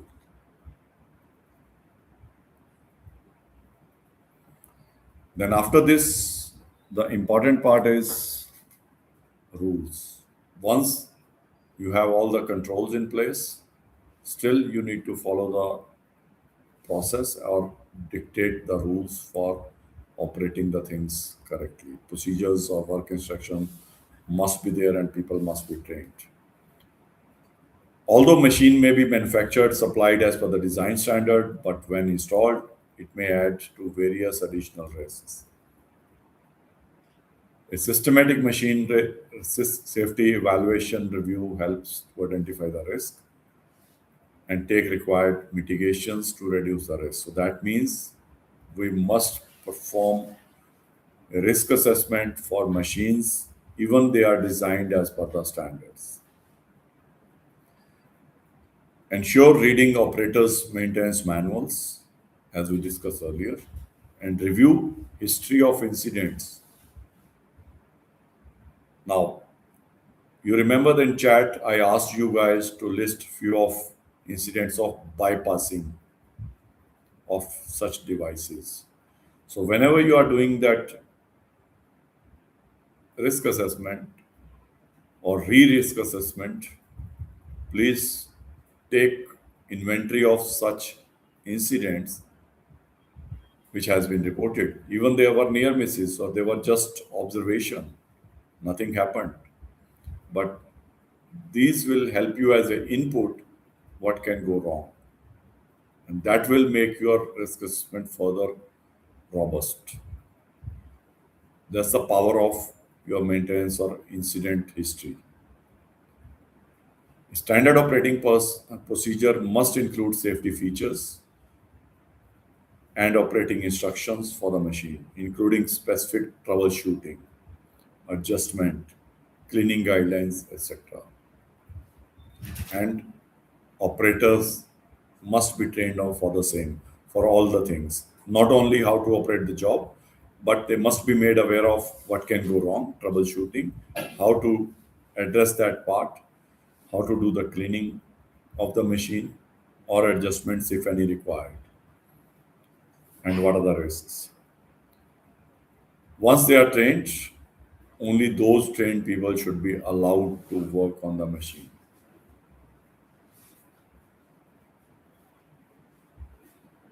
Now, when I perform some audits, one of the thing commonly I see is that the labels on the machine or in the surrounding are not really clear enough.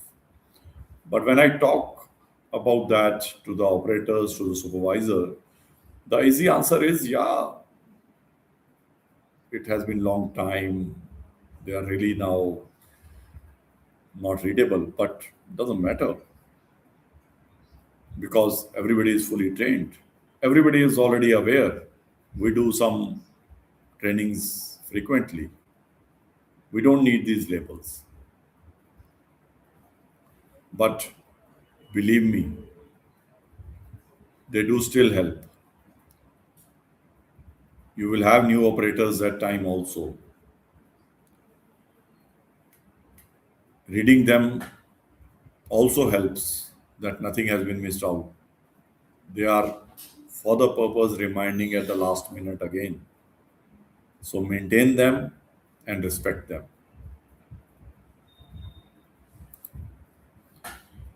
Follow manufacturer's instructions regarding monitoring of equipment. Some machines, like enclosed computer controlled machines, may be allowed to run without monitoring, but some machines may require continuous monitoring also. So each machine will be different and user must be knowledgeable about these differences. Generally, machines should not be adjusted while in motion for safety sense reasons and require a work permit and lockout tagout permit. When it is to be done during operation, the risk must be evaluated and follow manufacturer's instructions and how the safely make adjustments if such process is there.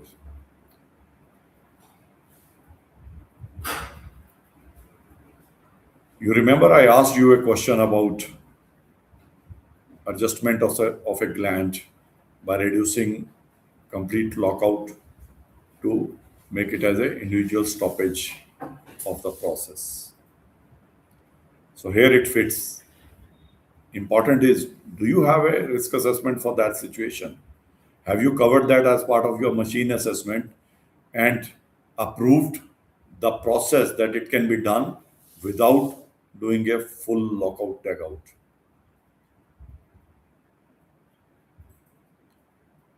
And going through the steps like, is the risk acceptable or not? Generally, the answer will be yes, it is acceptable. But believe me, I've seen incidents where things go wrong in such situation as well because we said we can do it without a lockout tagout. Just depending on the switch which has been made off. What if there are three switches in the area and somebody, other operator want to run the other machine, accidentally press the machine? So those things you need to really drive local setup or a system which ensures that in no circumstances the machine can be started, even it is not fully lockout tagout. So these questions must be answered before you say the risk is acceptable or not. Yes, because I saw most of you answered yes. I hope you have already challenged yourself that for such situation and the risk is under control. If not, I really advise to go back, revisit the situation and challenge yourself in what circumstances things can go wrong still. The next is applicable engineering controls, administrative controls, and or other personal protective equipment required for the machine must be available in good condition and must be used. Engineering controls such as limit switches, alarms, emergency switches, etc., must never be bypassed. I give you another situation now. It's not bypassed actually. Say there is a alarm, and now due to some malfunction, alarm is not working.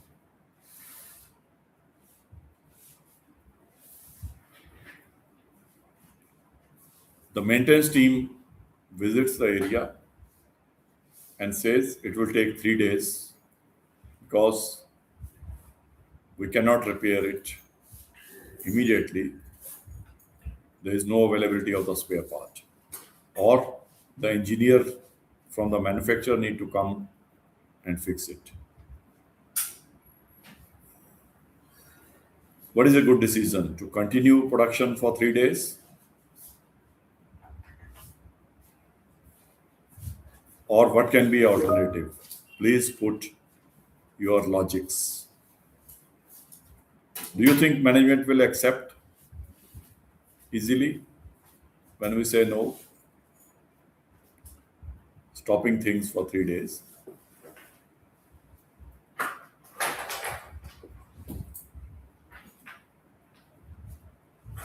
What is the practice you follow in such situation where such condition arises?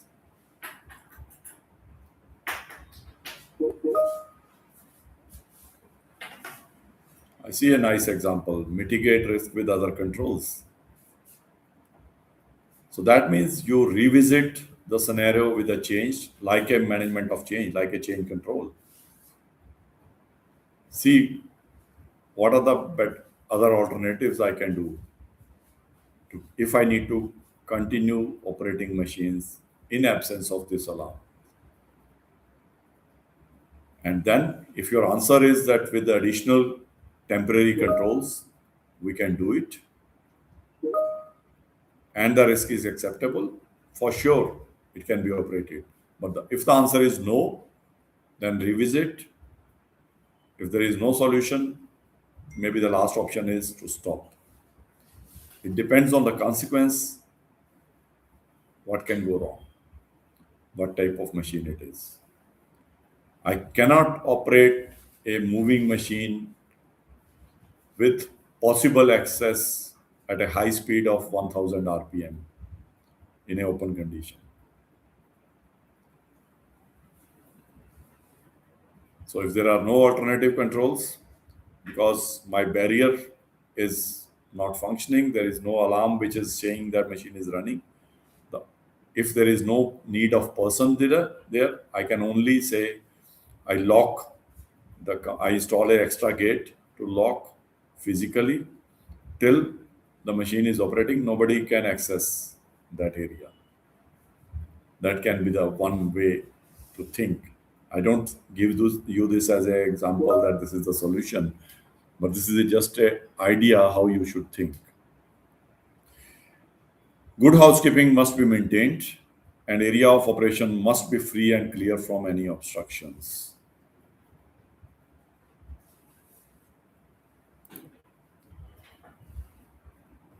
Machinery and equipment must be inspected and maintained according to the manufacturer recommendations. Most of the time, I have experienced in audits that machines get deteriorated, but we continue to operate them. We never revisit that if they are good enough. There, they also talk of the lifespan and the environment they are operating in. Now, maybe you have said that the machine is good enough for 20 years, but in 10 years you see deterioration. This may be due to the environment. There is acidic vapors around in the environment or some other things which are damaging your machine. Then you cannot depend on the lifespan given by the manufacturer as 20 years estimated. You need to revisit if the machine is still good enough to continue its operation. Challenge it. All controls must be checked and included in the preventive maintenance plan. Some of these controls you will not see in the active mode, but unless you do a preventive inspections or maintenance, irrespective of that they may be functioning well, you have to include them in your safety devices list, do a preventive maintenance and scheduled checks that they are fully functional, their interlocking is really performing as expected. Promote operators to report unusual observation, near miss incidents, if any, with machines. This helps in continual learning. Finally, it seems that we will be able to see the video which we want you to see. So I'm just going to run the video first and then we will resume the slides further.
So we see that how bad it can go.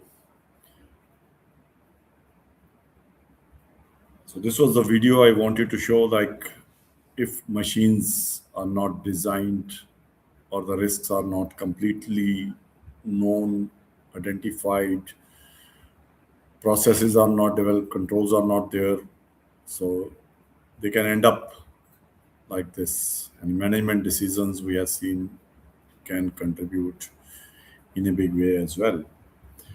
Let's go back to the slides again.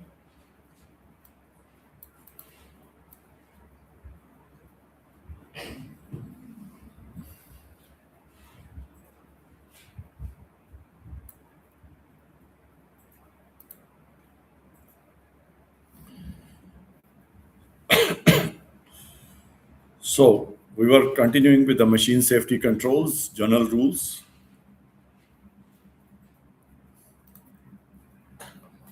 Few more general rules are: when ordering a new machine, provide information to manufacturer, supplier for what it will be used for, which chemicals will be used in this machine, your requirement for lockout provisions, emergency switch requirement, your industry guarding requirements or standard, if any, you follow.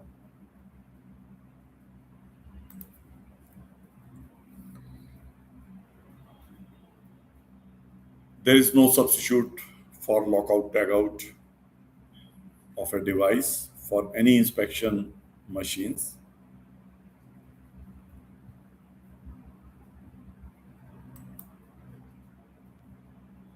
As I discussed earlier, also, what can happen when we improvise machines? Let's answer a question here first. Please use your chat. It may be a good way to manage work, but is it a good choice for safety? Please use chat. What is your viewpoint on this? Yes or no?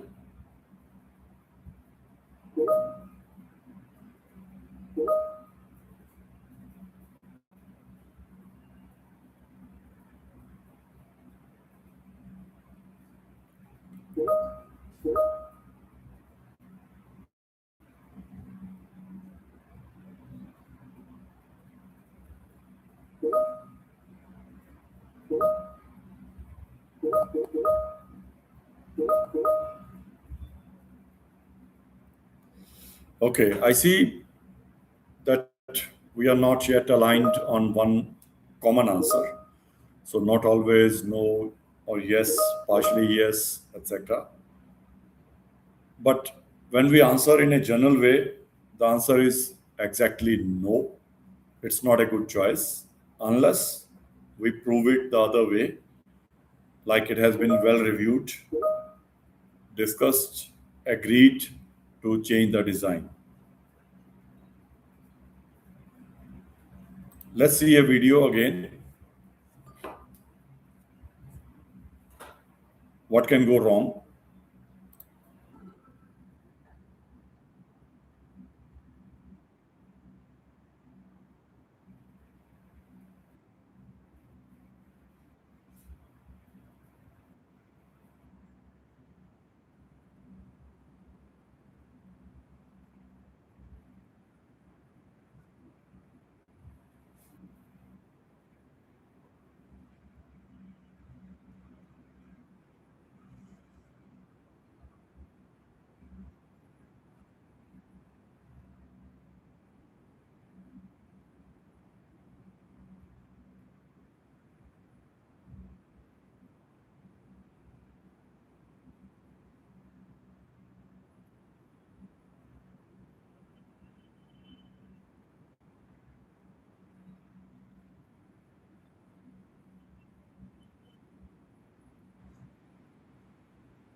So clearly, not every machine can be improvised as yes or no, but yeah, unless that is supported by a formal risk assessment, design review, kind of a change control, we can do it.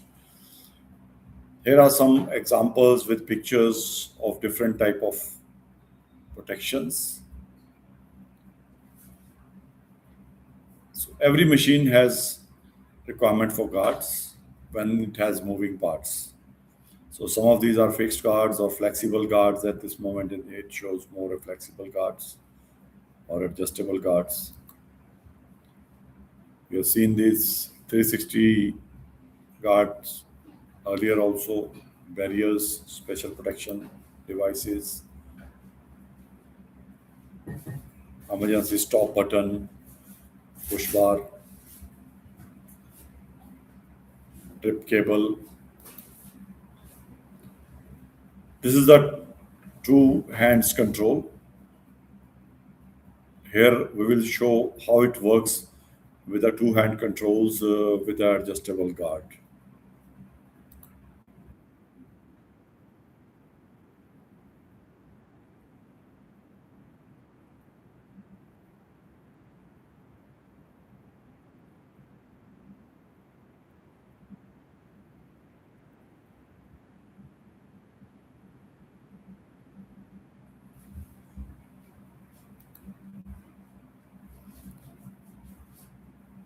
Some more guards and how they function. Let's see through this video.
So I think this video gives us a little bit idea of how different kind of devices do work if we use.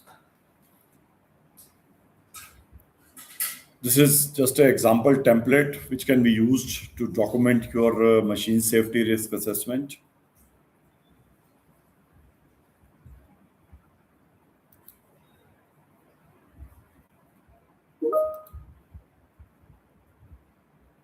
Any machine part, function, or process which may cause injury must be safeguarded. When the operation of a machine or accidental contact with it can injure the operator or the others in the vicinity, the hazards must be either controlled or eliminated. This is true. Let's take one or two questions. We will put you questions on the poll and you have to select the right answer. Then you will see, we will tell you how many people have answered percentage wise, which answer is there, and then we will see what is the right answer. Can we start the first question, please?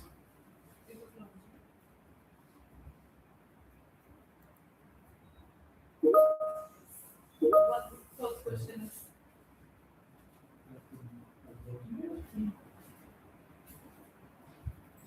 I see on Teams it is appearing, not on the YouTube at the moment. I don't know if YouTube people will be able to do it.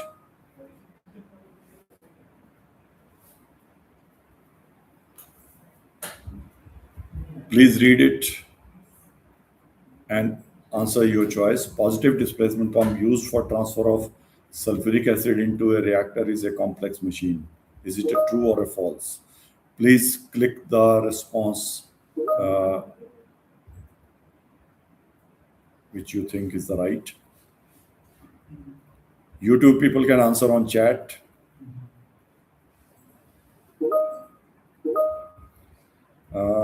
Response is not working as indicated. Can you check backend team?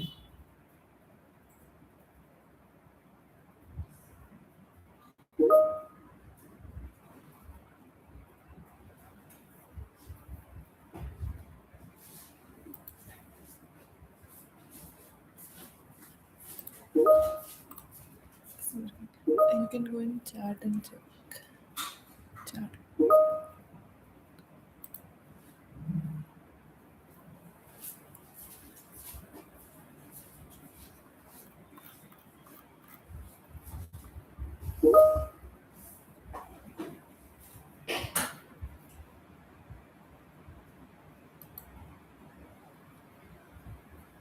So right now 22 responses has been submitted. 68% indicate true. Statement is true. 32% indicate the statement is false. Still 1 minute to go. If you have not done your choice, please do it now.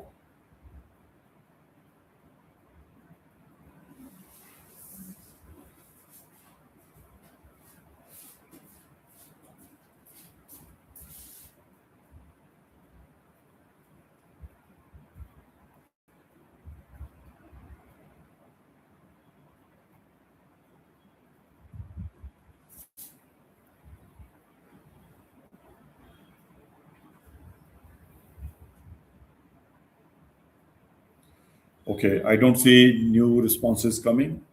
There are some answers into the chat box also.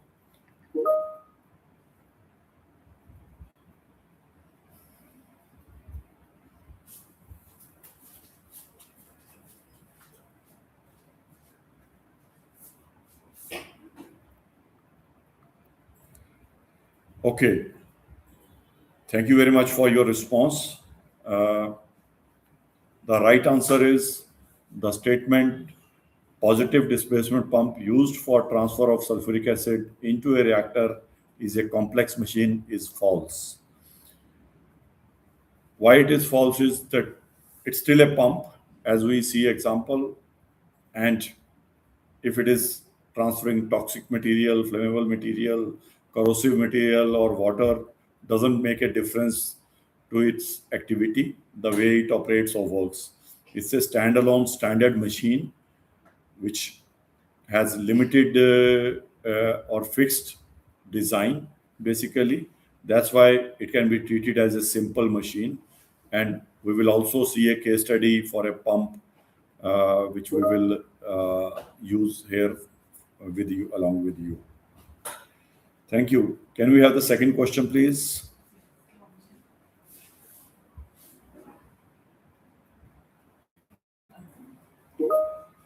As per OSHA top 10 most cited standards, machine guarding is listed at rank number.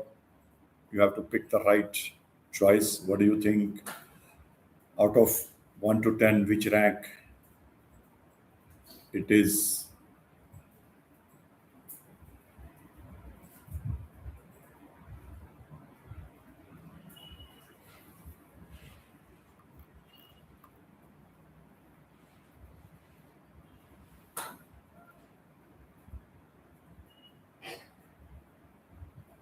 We see responses going better 8, 9, 10.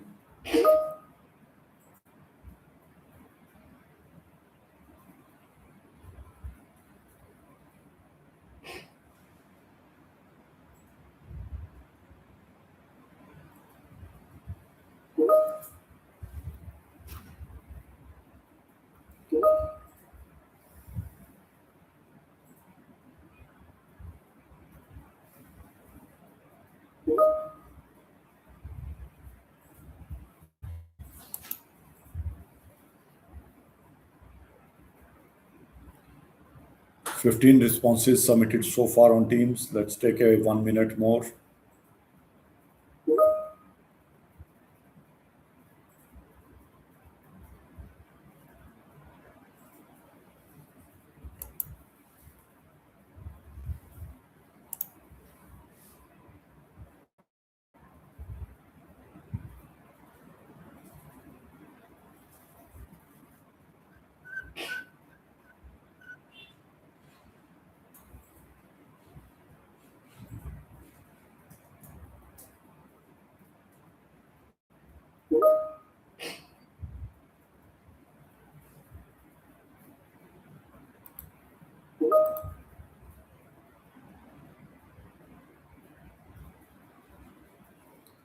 So total 22 people have already responded again here. 55% says it's at serial number 6 in the top 10,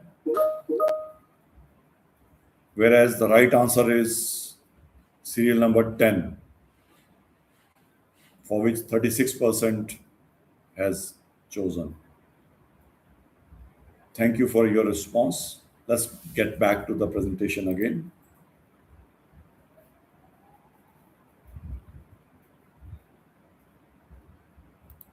We will come back with more questions shortly.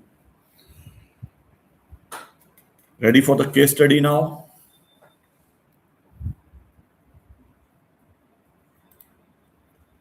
So here we will do a simple case study of a simple machine. We'll take a pump,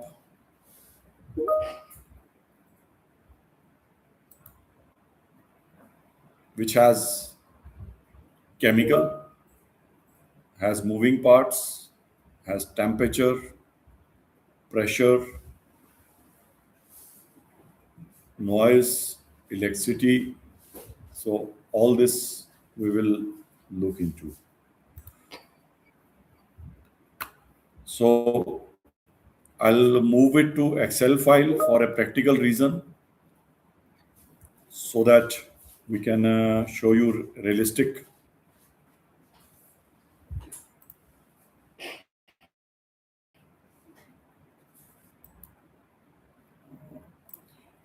Back team, can you help me with the Excel, please?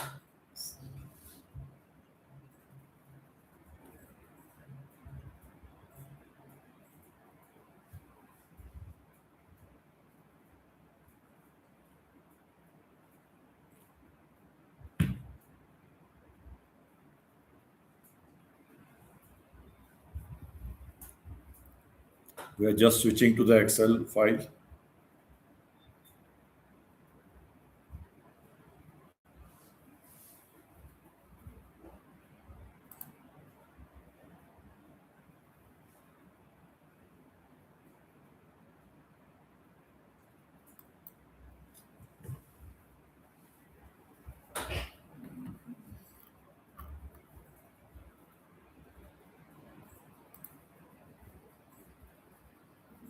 See some trouble at my end.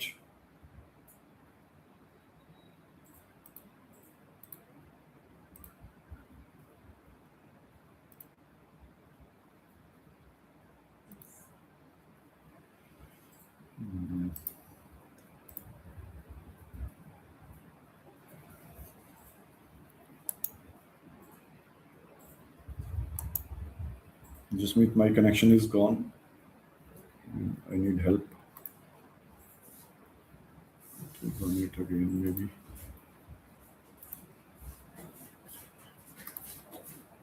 Which one? This one? Yeah. You'll have to join again.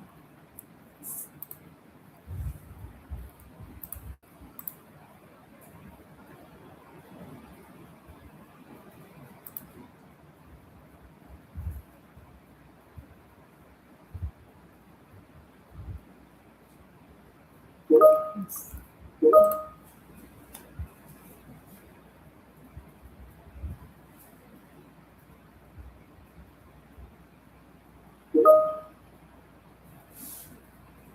Yes.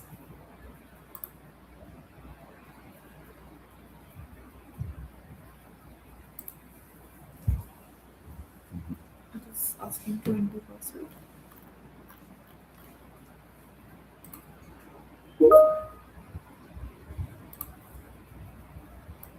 No problem. Some trouble.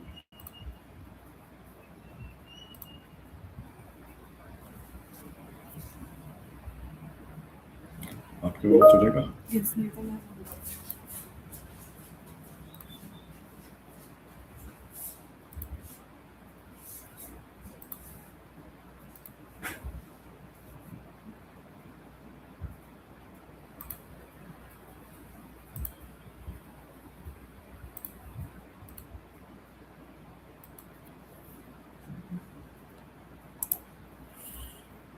Sorry, guys, some issue at my end, so just taking a moment to set the issue. ये चलेगा. ये बात चलेगा. No issue. Excel file. नाम कर लो इसका. ये चलेगा.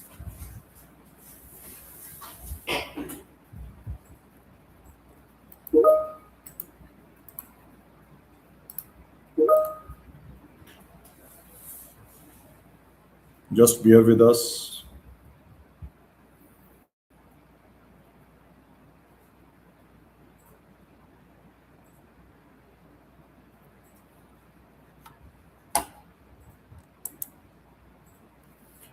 वो सेट इधर लगा सकते हैं उसको सिस्टम पे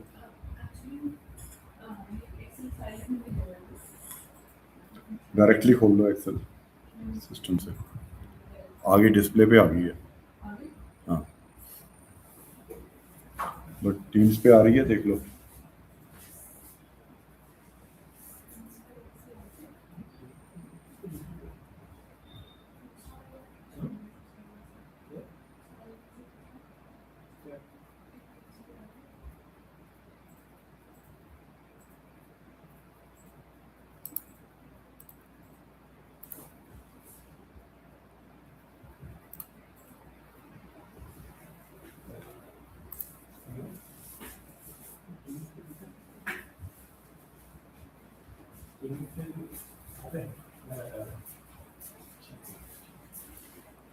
Yes, yeah.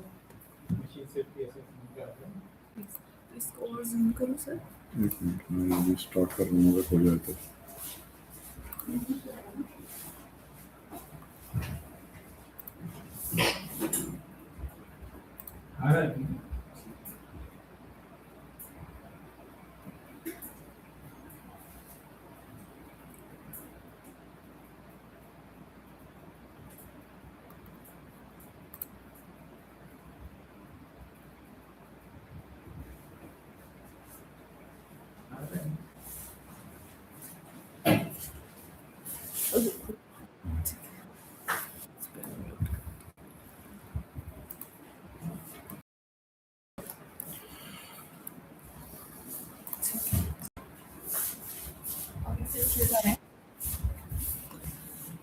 अगर नहीं हो रहा तो आप मुझे.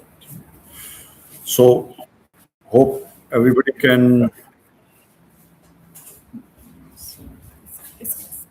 Volume off. everybody can see the Excel file right now.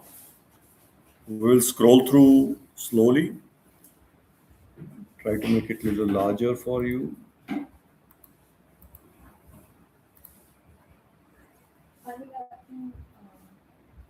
Yeah, it's okay. Okay, so as we learned the process, so first of all is to note down and identified key aspects of the machine. So the top information is about the machine itself. You see the same picture here, which we have shown it to you earlier. So I'll just switch to the tabs to show you that again.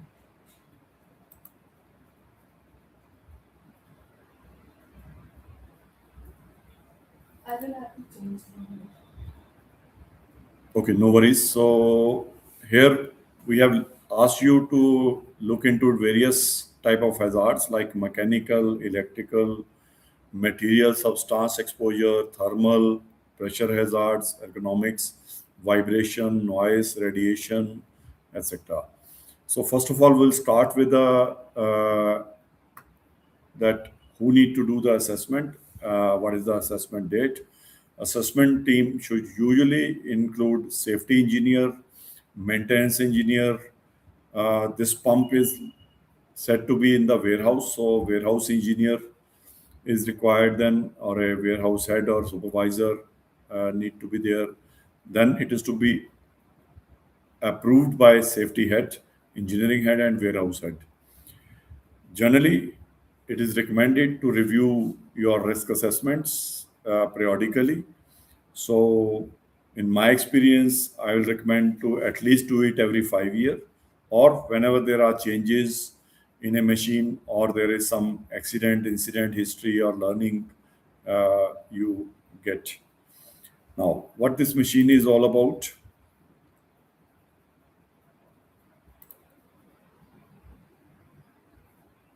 So, can you scroll a little bit down? See, I cannot do it from my end. Yeah, please, little more. Yeah. So here you see the about the detail that equipment is centrifugal pump made out of stainless steel 316. There is a pump ID hypothetical. Application is chemical acidic process fluid transfer at 70 degrees centigrade. It's a horizontal centrifugal pump. Motor rating is X classified Crompton 10 kilowatt. Location is storage area common with storage of flammable materials. Now, uh, pump includes pump casing, pump shaft coupling, base frame with the drain tray, mechanical seal. Then it has motor and electrical system, which is made of electric X classified electrical motor. There is a junction box and a motor fan. Then there are other components: suction discharge pipes, flanges, bellow in discharge, which is visible in the picture, drain point with valve in suction line, and some other valves. So what we will do, we go up again, back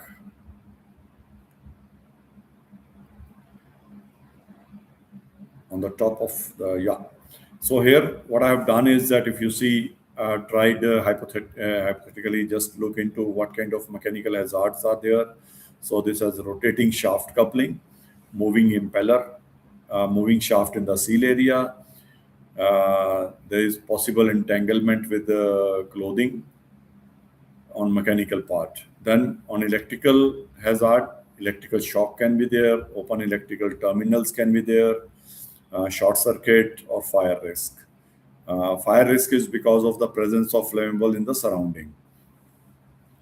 Then material exposure can be leakage from the mechanical seal, pumped uh, chemical exposure, flange leak, bellow rupture, etc. Then on thermal, it's already said the application is 70-degree uh, fluid transfer, so it is hot pump casing, piping during material transfer. Sudden release to fluid, one discharge valve at a 7 feet height in the ergonomic uh, possibility of hazards.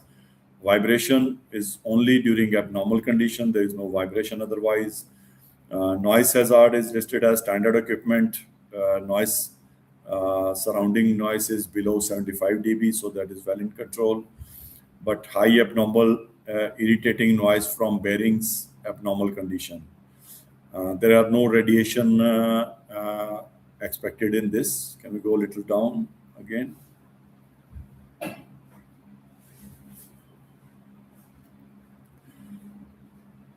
Then there are hazards with respect to surrounding environment. Sorry, little up. It's too much right now.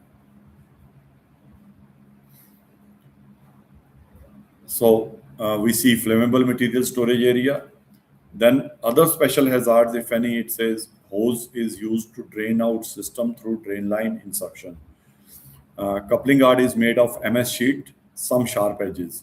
So this is just to start with. Like I have tried to already take a visit to the area and note these things, which will be helpful in doing the risk assessment. Now we go to the hazard assessment table. So what we are going to do is, can we go down in the hazard assessment table now? Yeah, please. Thank you. Uh, can we enlarge a little bit so that we see it a little better? Please. Thanks. Okay. So what we see here is that we have serial number column, then task description scenario, potential hazard without available safeguard.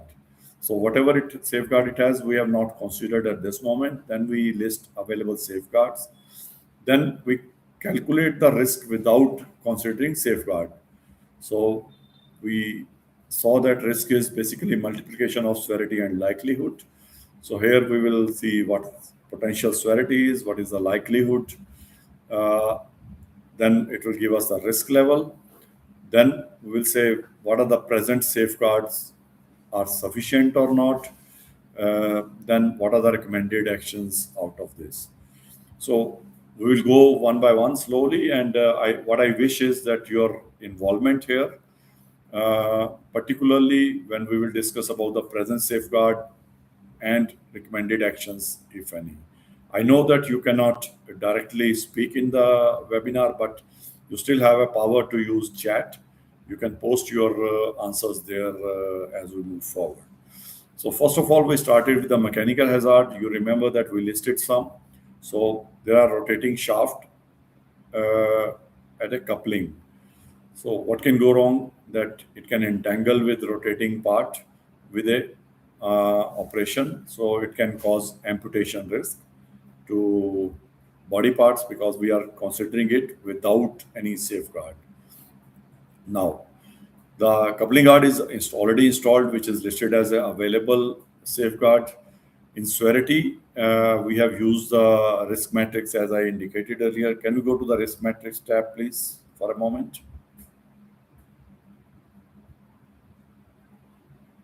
So this is the same as we saw. So it gives us a score where we say 1 to 4 is low, 5 to 9 is medium, represented by yellow, and then orange and high, and extreme 15 to 25. So hope we remember this a little bit. So here we say it's quite likely that a person can entangle the body parts with the moving part, that is coupling. Uh, and then we go back to the hazard assessment first tab.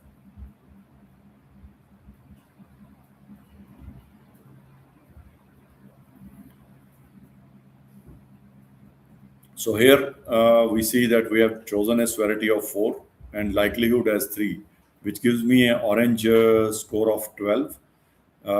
So in the safeguard, what we'll write is that some gaps in present coupling guard. That means, as we discussed in the presentation, also like maybe some of the wires are wide enough or broken, or some side gaps are there. So I really wish to know your viewpoint. That do you think this is sufficient, or you want to recommend some action? Please use chat.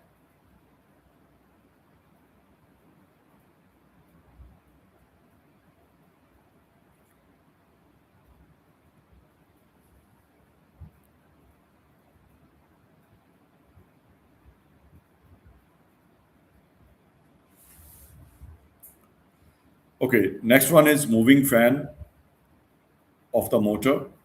Again, similar risk, amputation if you get entangled with the moving fan. I think you have seen one incident where a motor was used to improvise a equipment. So it's a high speed movement. So motor fan guard is installed. Similar scoring. We see a 30 hole in the present fan guard with possible exposure. If you have seen the picture, I have shown the motor guard separately as a separate thing.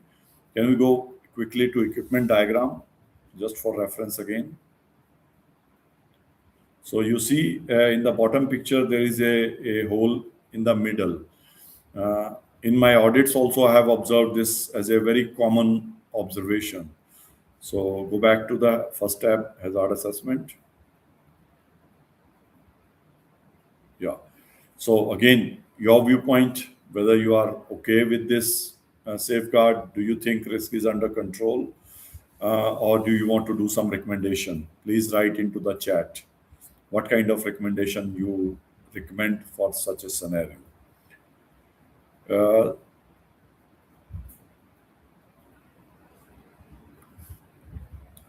The next part is moving shaft in the seal area. So normally we focus too much on the coupling part, but seal part is very small area, although it's smooth but still high speed moving part with a smaller gap if not guarded. So entanglement with rotating part when in operation, fracture and major injury. Here I have not said that amputation because generally there is no sharp edge in that area. It's a high speed moving part. So seal area is not guarded. That's the current situation. And here you see the likelihood has gone high because there is no guard. So at all means there is nothing present completely. So the next one is working near moving parts of the pump, entanglement of loose clothing, hairs with moving parts, major injury can happen. Uh, there is a rule: no loose hairs, clothing, company uniform is must, training in place, reminder poster installed in the area. So you see here the scoring again. Then daily cleaning of equipment, entanglement with rotating part. When the operation is, equipment starts suddenly. When cleaning, amputation risk or fracture. Practice to clean equipment only when stopped. This is the existing safeguard. Next is maintenance work in pump. Guards can be removed for inspection, small adjustments when needed. Potential risk is crush entanglement in case of sudden start of the equipment. Practice is to stop equipment before inspection, adjustment duly assigned, aligned with area supervisor.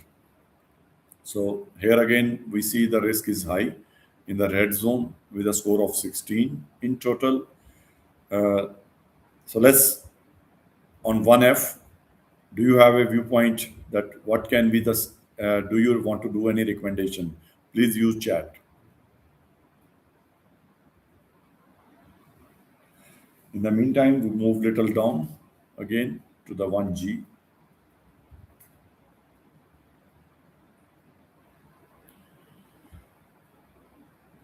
So in mechanical risk, normal operation, potential of spark from friction of loose or damaged part, mainly guards, fire risk. So the safeguard present is all guards are rigid and well fixed, periodic inspection in place as part of the preventive maintenance. Then this covers the mechanical aspect of it, mechanical hazards. Then we go to the electrical hazards. So during normal operation, electrical shock from equipment body exposed electrical terminals. Present safeguard is that junction box is fully closed. Cables are with no joints. Equipment body is installed with double earthing. So which is normally there in electrical case. So here the severity is 5 because it can be really fatal. Likelihood is 3 that people get exposed to the things. So the connections are fully closed and covered with the grounding available. Then Other electrical hazard is during maintenance job, electrical shock from exposed electrical terminals during maintenance. So existing practices, lockout, tagout, work permit procedure is in place before working on electrical system of the pump. So if that is not followed, the risk is further high with a score of 20, which is high risk.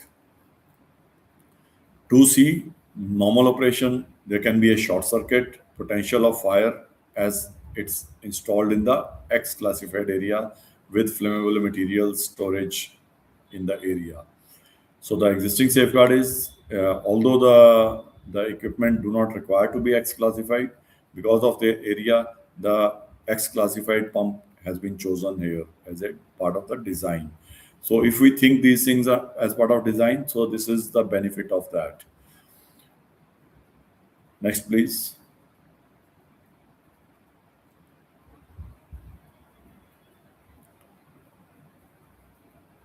So then we go to material substance exposure. So leakage from mechanical seals, exposure to acidic material, chemical burns, spillage of acidic material in surrounding area, possible soil contamination, slip trip risk, etc. So the available safeguard is drip tray installed, daily supervisor round, early detection, concrete flooring to prevent any soil contamination risk. So these are the present safeguards. So you see how step by step you need to elaborate in a very simple way to list every risk what you can foresee here. The next one is leakage from flanges and bellow. Possible splash from flanges, bellow in case of rupture of gasket or bellow. There is no additional safeguard. The risk has been orange as 12. Then there is a thermal hazard, hot pump casing during material transfer. We remember 70 degrees centigrade, so it can cause minor burns from hot surface. Maximum temperature is 70 degrees centigrade as the process temperature, which is there. So minor burns are there, so you see severity goes down, but probability is there because there is no special guarding for sure, insulation, etc. by design. Then pressure hazards. The maximum pressure is 7 kg. When discharge valve is shut, normal operating pressure is 2 kg per centimeter square. There is a potential splash from flanges bellow in case of rupture. Design of system bellow is 8 kg per centimeter square. Now, you see I have given a remark in the bracket that as per HAZOP. Now, if you have studied that part in HAZOP, so you need not to redo it here, but you can refer and link the same step with the HAZOP so that they are synced to each other. Instead that you have a new study here with the something additional, and then there can be gap whenever you review it differently. So here it's important to say that certain scenarios can also link to other risk assessments if you already have. Particularly pressure is more related to HAZOP, so that's why I've linked it here. Then ergonomical hazard, you remember that we said one of the operating valve is at 7 feet height. So there can be a overstretching during valve operation. Daily 2 times it is done. In our risk study, we also say that if there are repeated type of activities, that should be considered. So here, giving a number can help. So there is no special provision. Now it's 7 feet, which somebody can say it's reachable still. So there is still little probability of it can happen, and the severity is listed as 3. That it can cause still a stretch and injury requiring medical help. From surrounding environment, you remember that flammable material storage area. So we have already covered under electrical part, so refer, and mechanical part, so refer those points as 1G and 2C. Then we considered other special hazards, if any. Commissioning and maintenance activity, pinching risk, exposure to chemical while handling, uh, dismantling, assembling pump, motor, other parts. So all thing, all these activities are to be followed with work permit process. So we expect that adequate risk assessment of the same and required precautions will be taken through permit. The next 2 points are very important. Please focus. Now, in 8B, I have said maintenance history evaluation. Although it was not listed on the top, but I indicated during my presentation that it plays a big role. So, first point says no specific information indicating additional risk basis available maintenance history of last 3 years. That means there has been nothing. But in 8B scenario, we have taken a different view that frequent damage of mechanical seal of the pump due to dry running of pump, 3 cases in last 10 months have been reported. So both can give you different result. So here what I want to emphasize how important it is to evaluate your history of incidents and history of maintenance whenever you do risk assessment of any equipment, machines, whether it's simple or complex. Then draining of material from drain point in pump suction. Potential for splash in case of hose is not fixed properly. Coupling guard design. Potential for cut injury from sharp edge. You remember that on the top we have already listed that we see some the material is not up to mark and there are some sharp edges in the present uh, guard. Now, I want again your help here, particularly about 8B, maintenance history evaluation, frequent damage of mechanical seal of the pump due to dry running of the pump, 3 cases in the last 10 months. Can you help me with what severity do you recommend?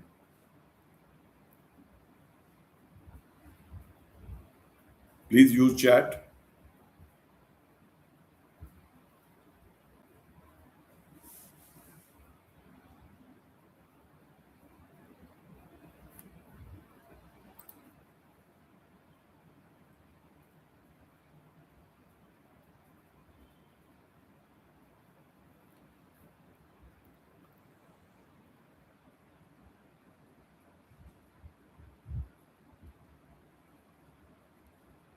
I don't see any responses from the chat at the moment.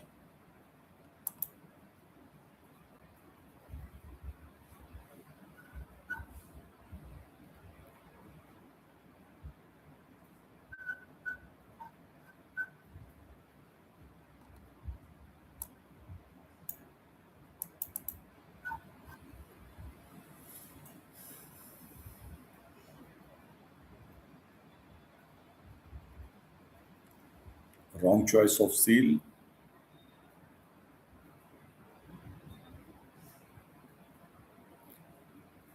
Okay, so we have seen this. Let's go now to the next stage of this. Let's see if there need to be some recommendations in whatever we have seen. MOC compatibility, some people says. Can you go to the last tab, hazard assessment? Now, what I have done here is we start with the table of risk assessment from the top.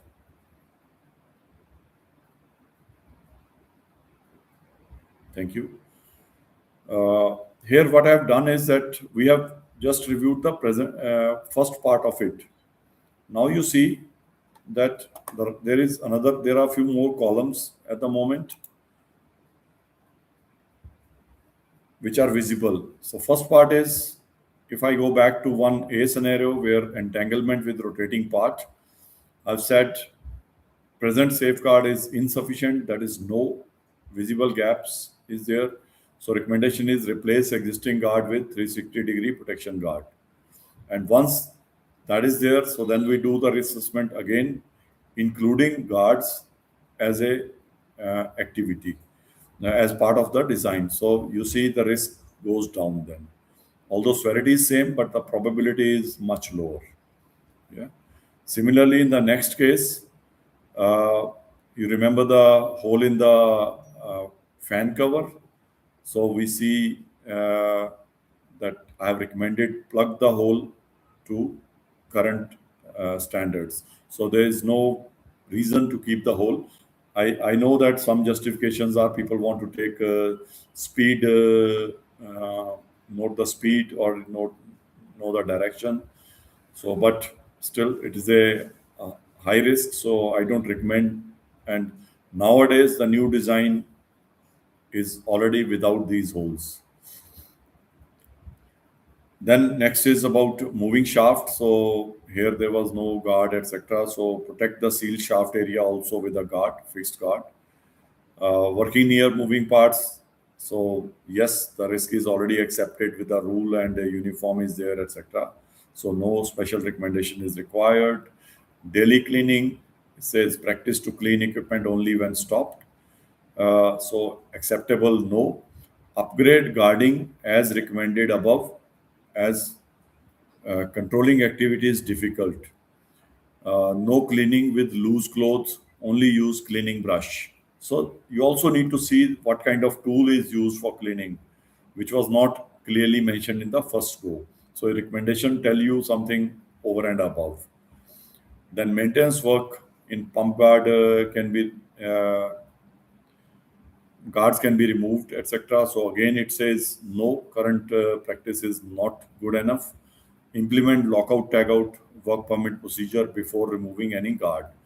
So it's not at all allowed that you remove guard even for a 2 minutes job. So that's not a recommended practice at all. If so, then your risk will not reduce.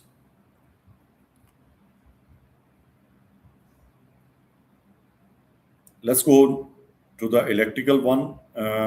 Particularly, you see here, mostly it is said that the existing guarding is good enough.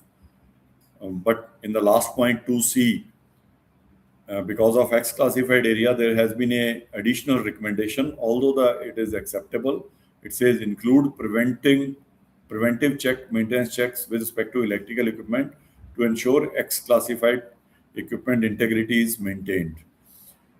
That has been my observation that generally we maintain the equipment, but particularly when it comes to X classified equipment or flame proof equipments, so sometimes we see deterioration happening with respect to that, so which can easily lose its integrity and be as good as non-EX classified equipment. That means we are at the same risk if we install in non-EX equipment. So be careful about that. That is the recommendation here. Then in the exposure part 3A, we see the current practice or the present controls are accepted. But then one additional thing is extend drip tray drain point to nearby process drain and it should not spill on the floor. So that was one observation during area view when before starting the risk assessment. Leakage from flanges and bellow. So here acceptance is no with the current. Install splash guard on the flanges and bellow. So that has been a recommendation that in case a accidental splash, still it should not come onto the people. Can we move little down?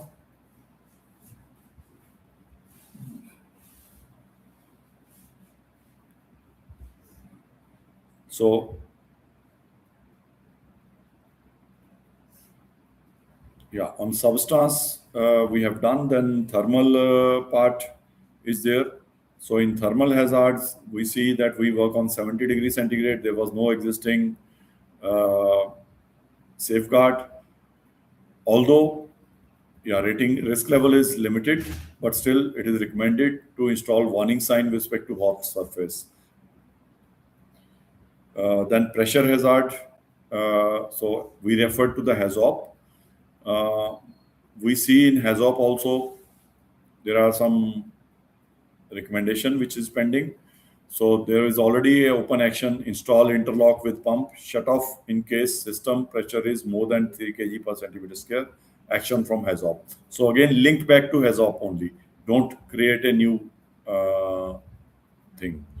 Then ergonomical hazard, we have seen a stretch. So it is recommended to have some fixed platform for easy operation. Let's go to now 8 chapter, which is more about we said the mechanical history. Let's see 8B in particular. And 8B says maintenance history evaluation, frequent damage of mechanical seal of the pump due to dry running of pump, 3 cases in the last 10 months. Frequent supervision was the present safeguard. So it is not adequate. Say install level switch in tank interlocked with pump so that there is no dry running. We need to eliminate dry running that was causing the seal to frequently damage. So with this, you can control the risk again. So here it is not recommended in HAZOP, so that's why there has been no link. But you can also do the same in HAZOP from this study. Then draining of material from a drain point in the pump section. So include drain activity as part of the procedure, along with clamping of hose and evaluate as part of the job safety analysis. So linking to other studies is a good idea here. Coupling guard design. So ensure new 360 degree guard is with no sharp edges. So this is how to conduct in a simple way the machine assessment. Can you go a little right to the last column?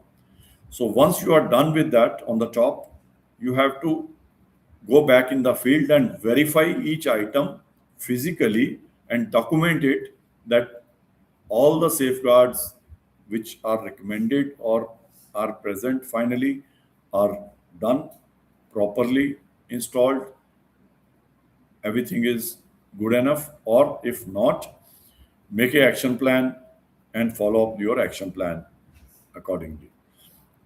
So this completes our case study. I hope it can be useful for you when you do your practical risk assessment.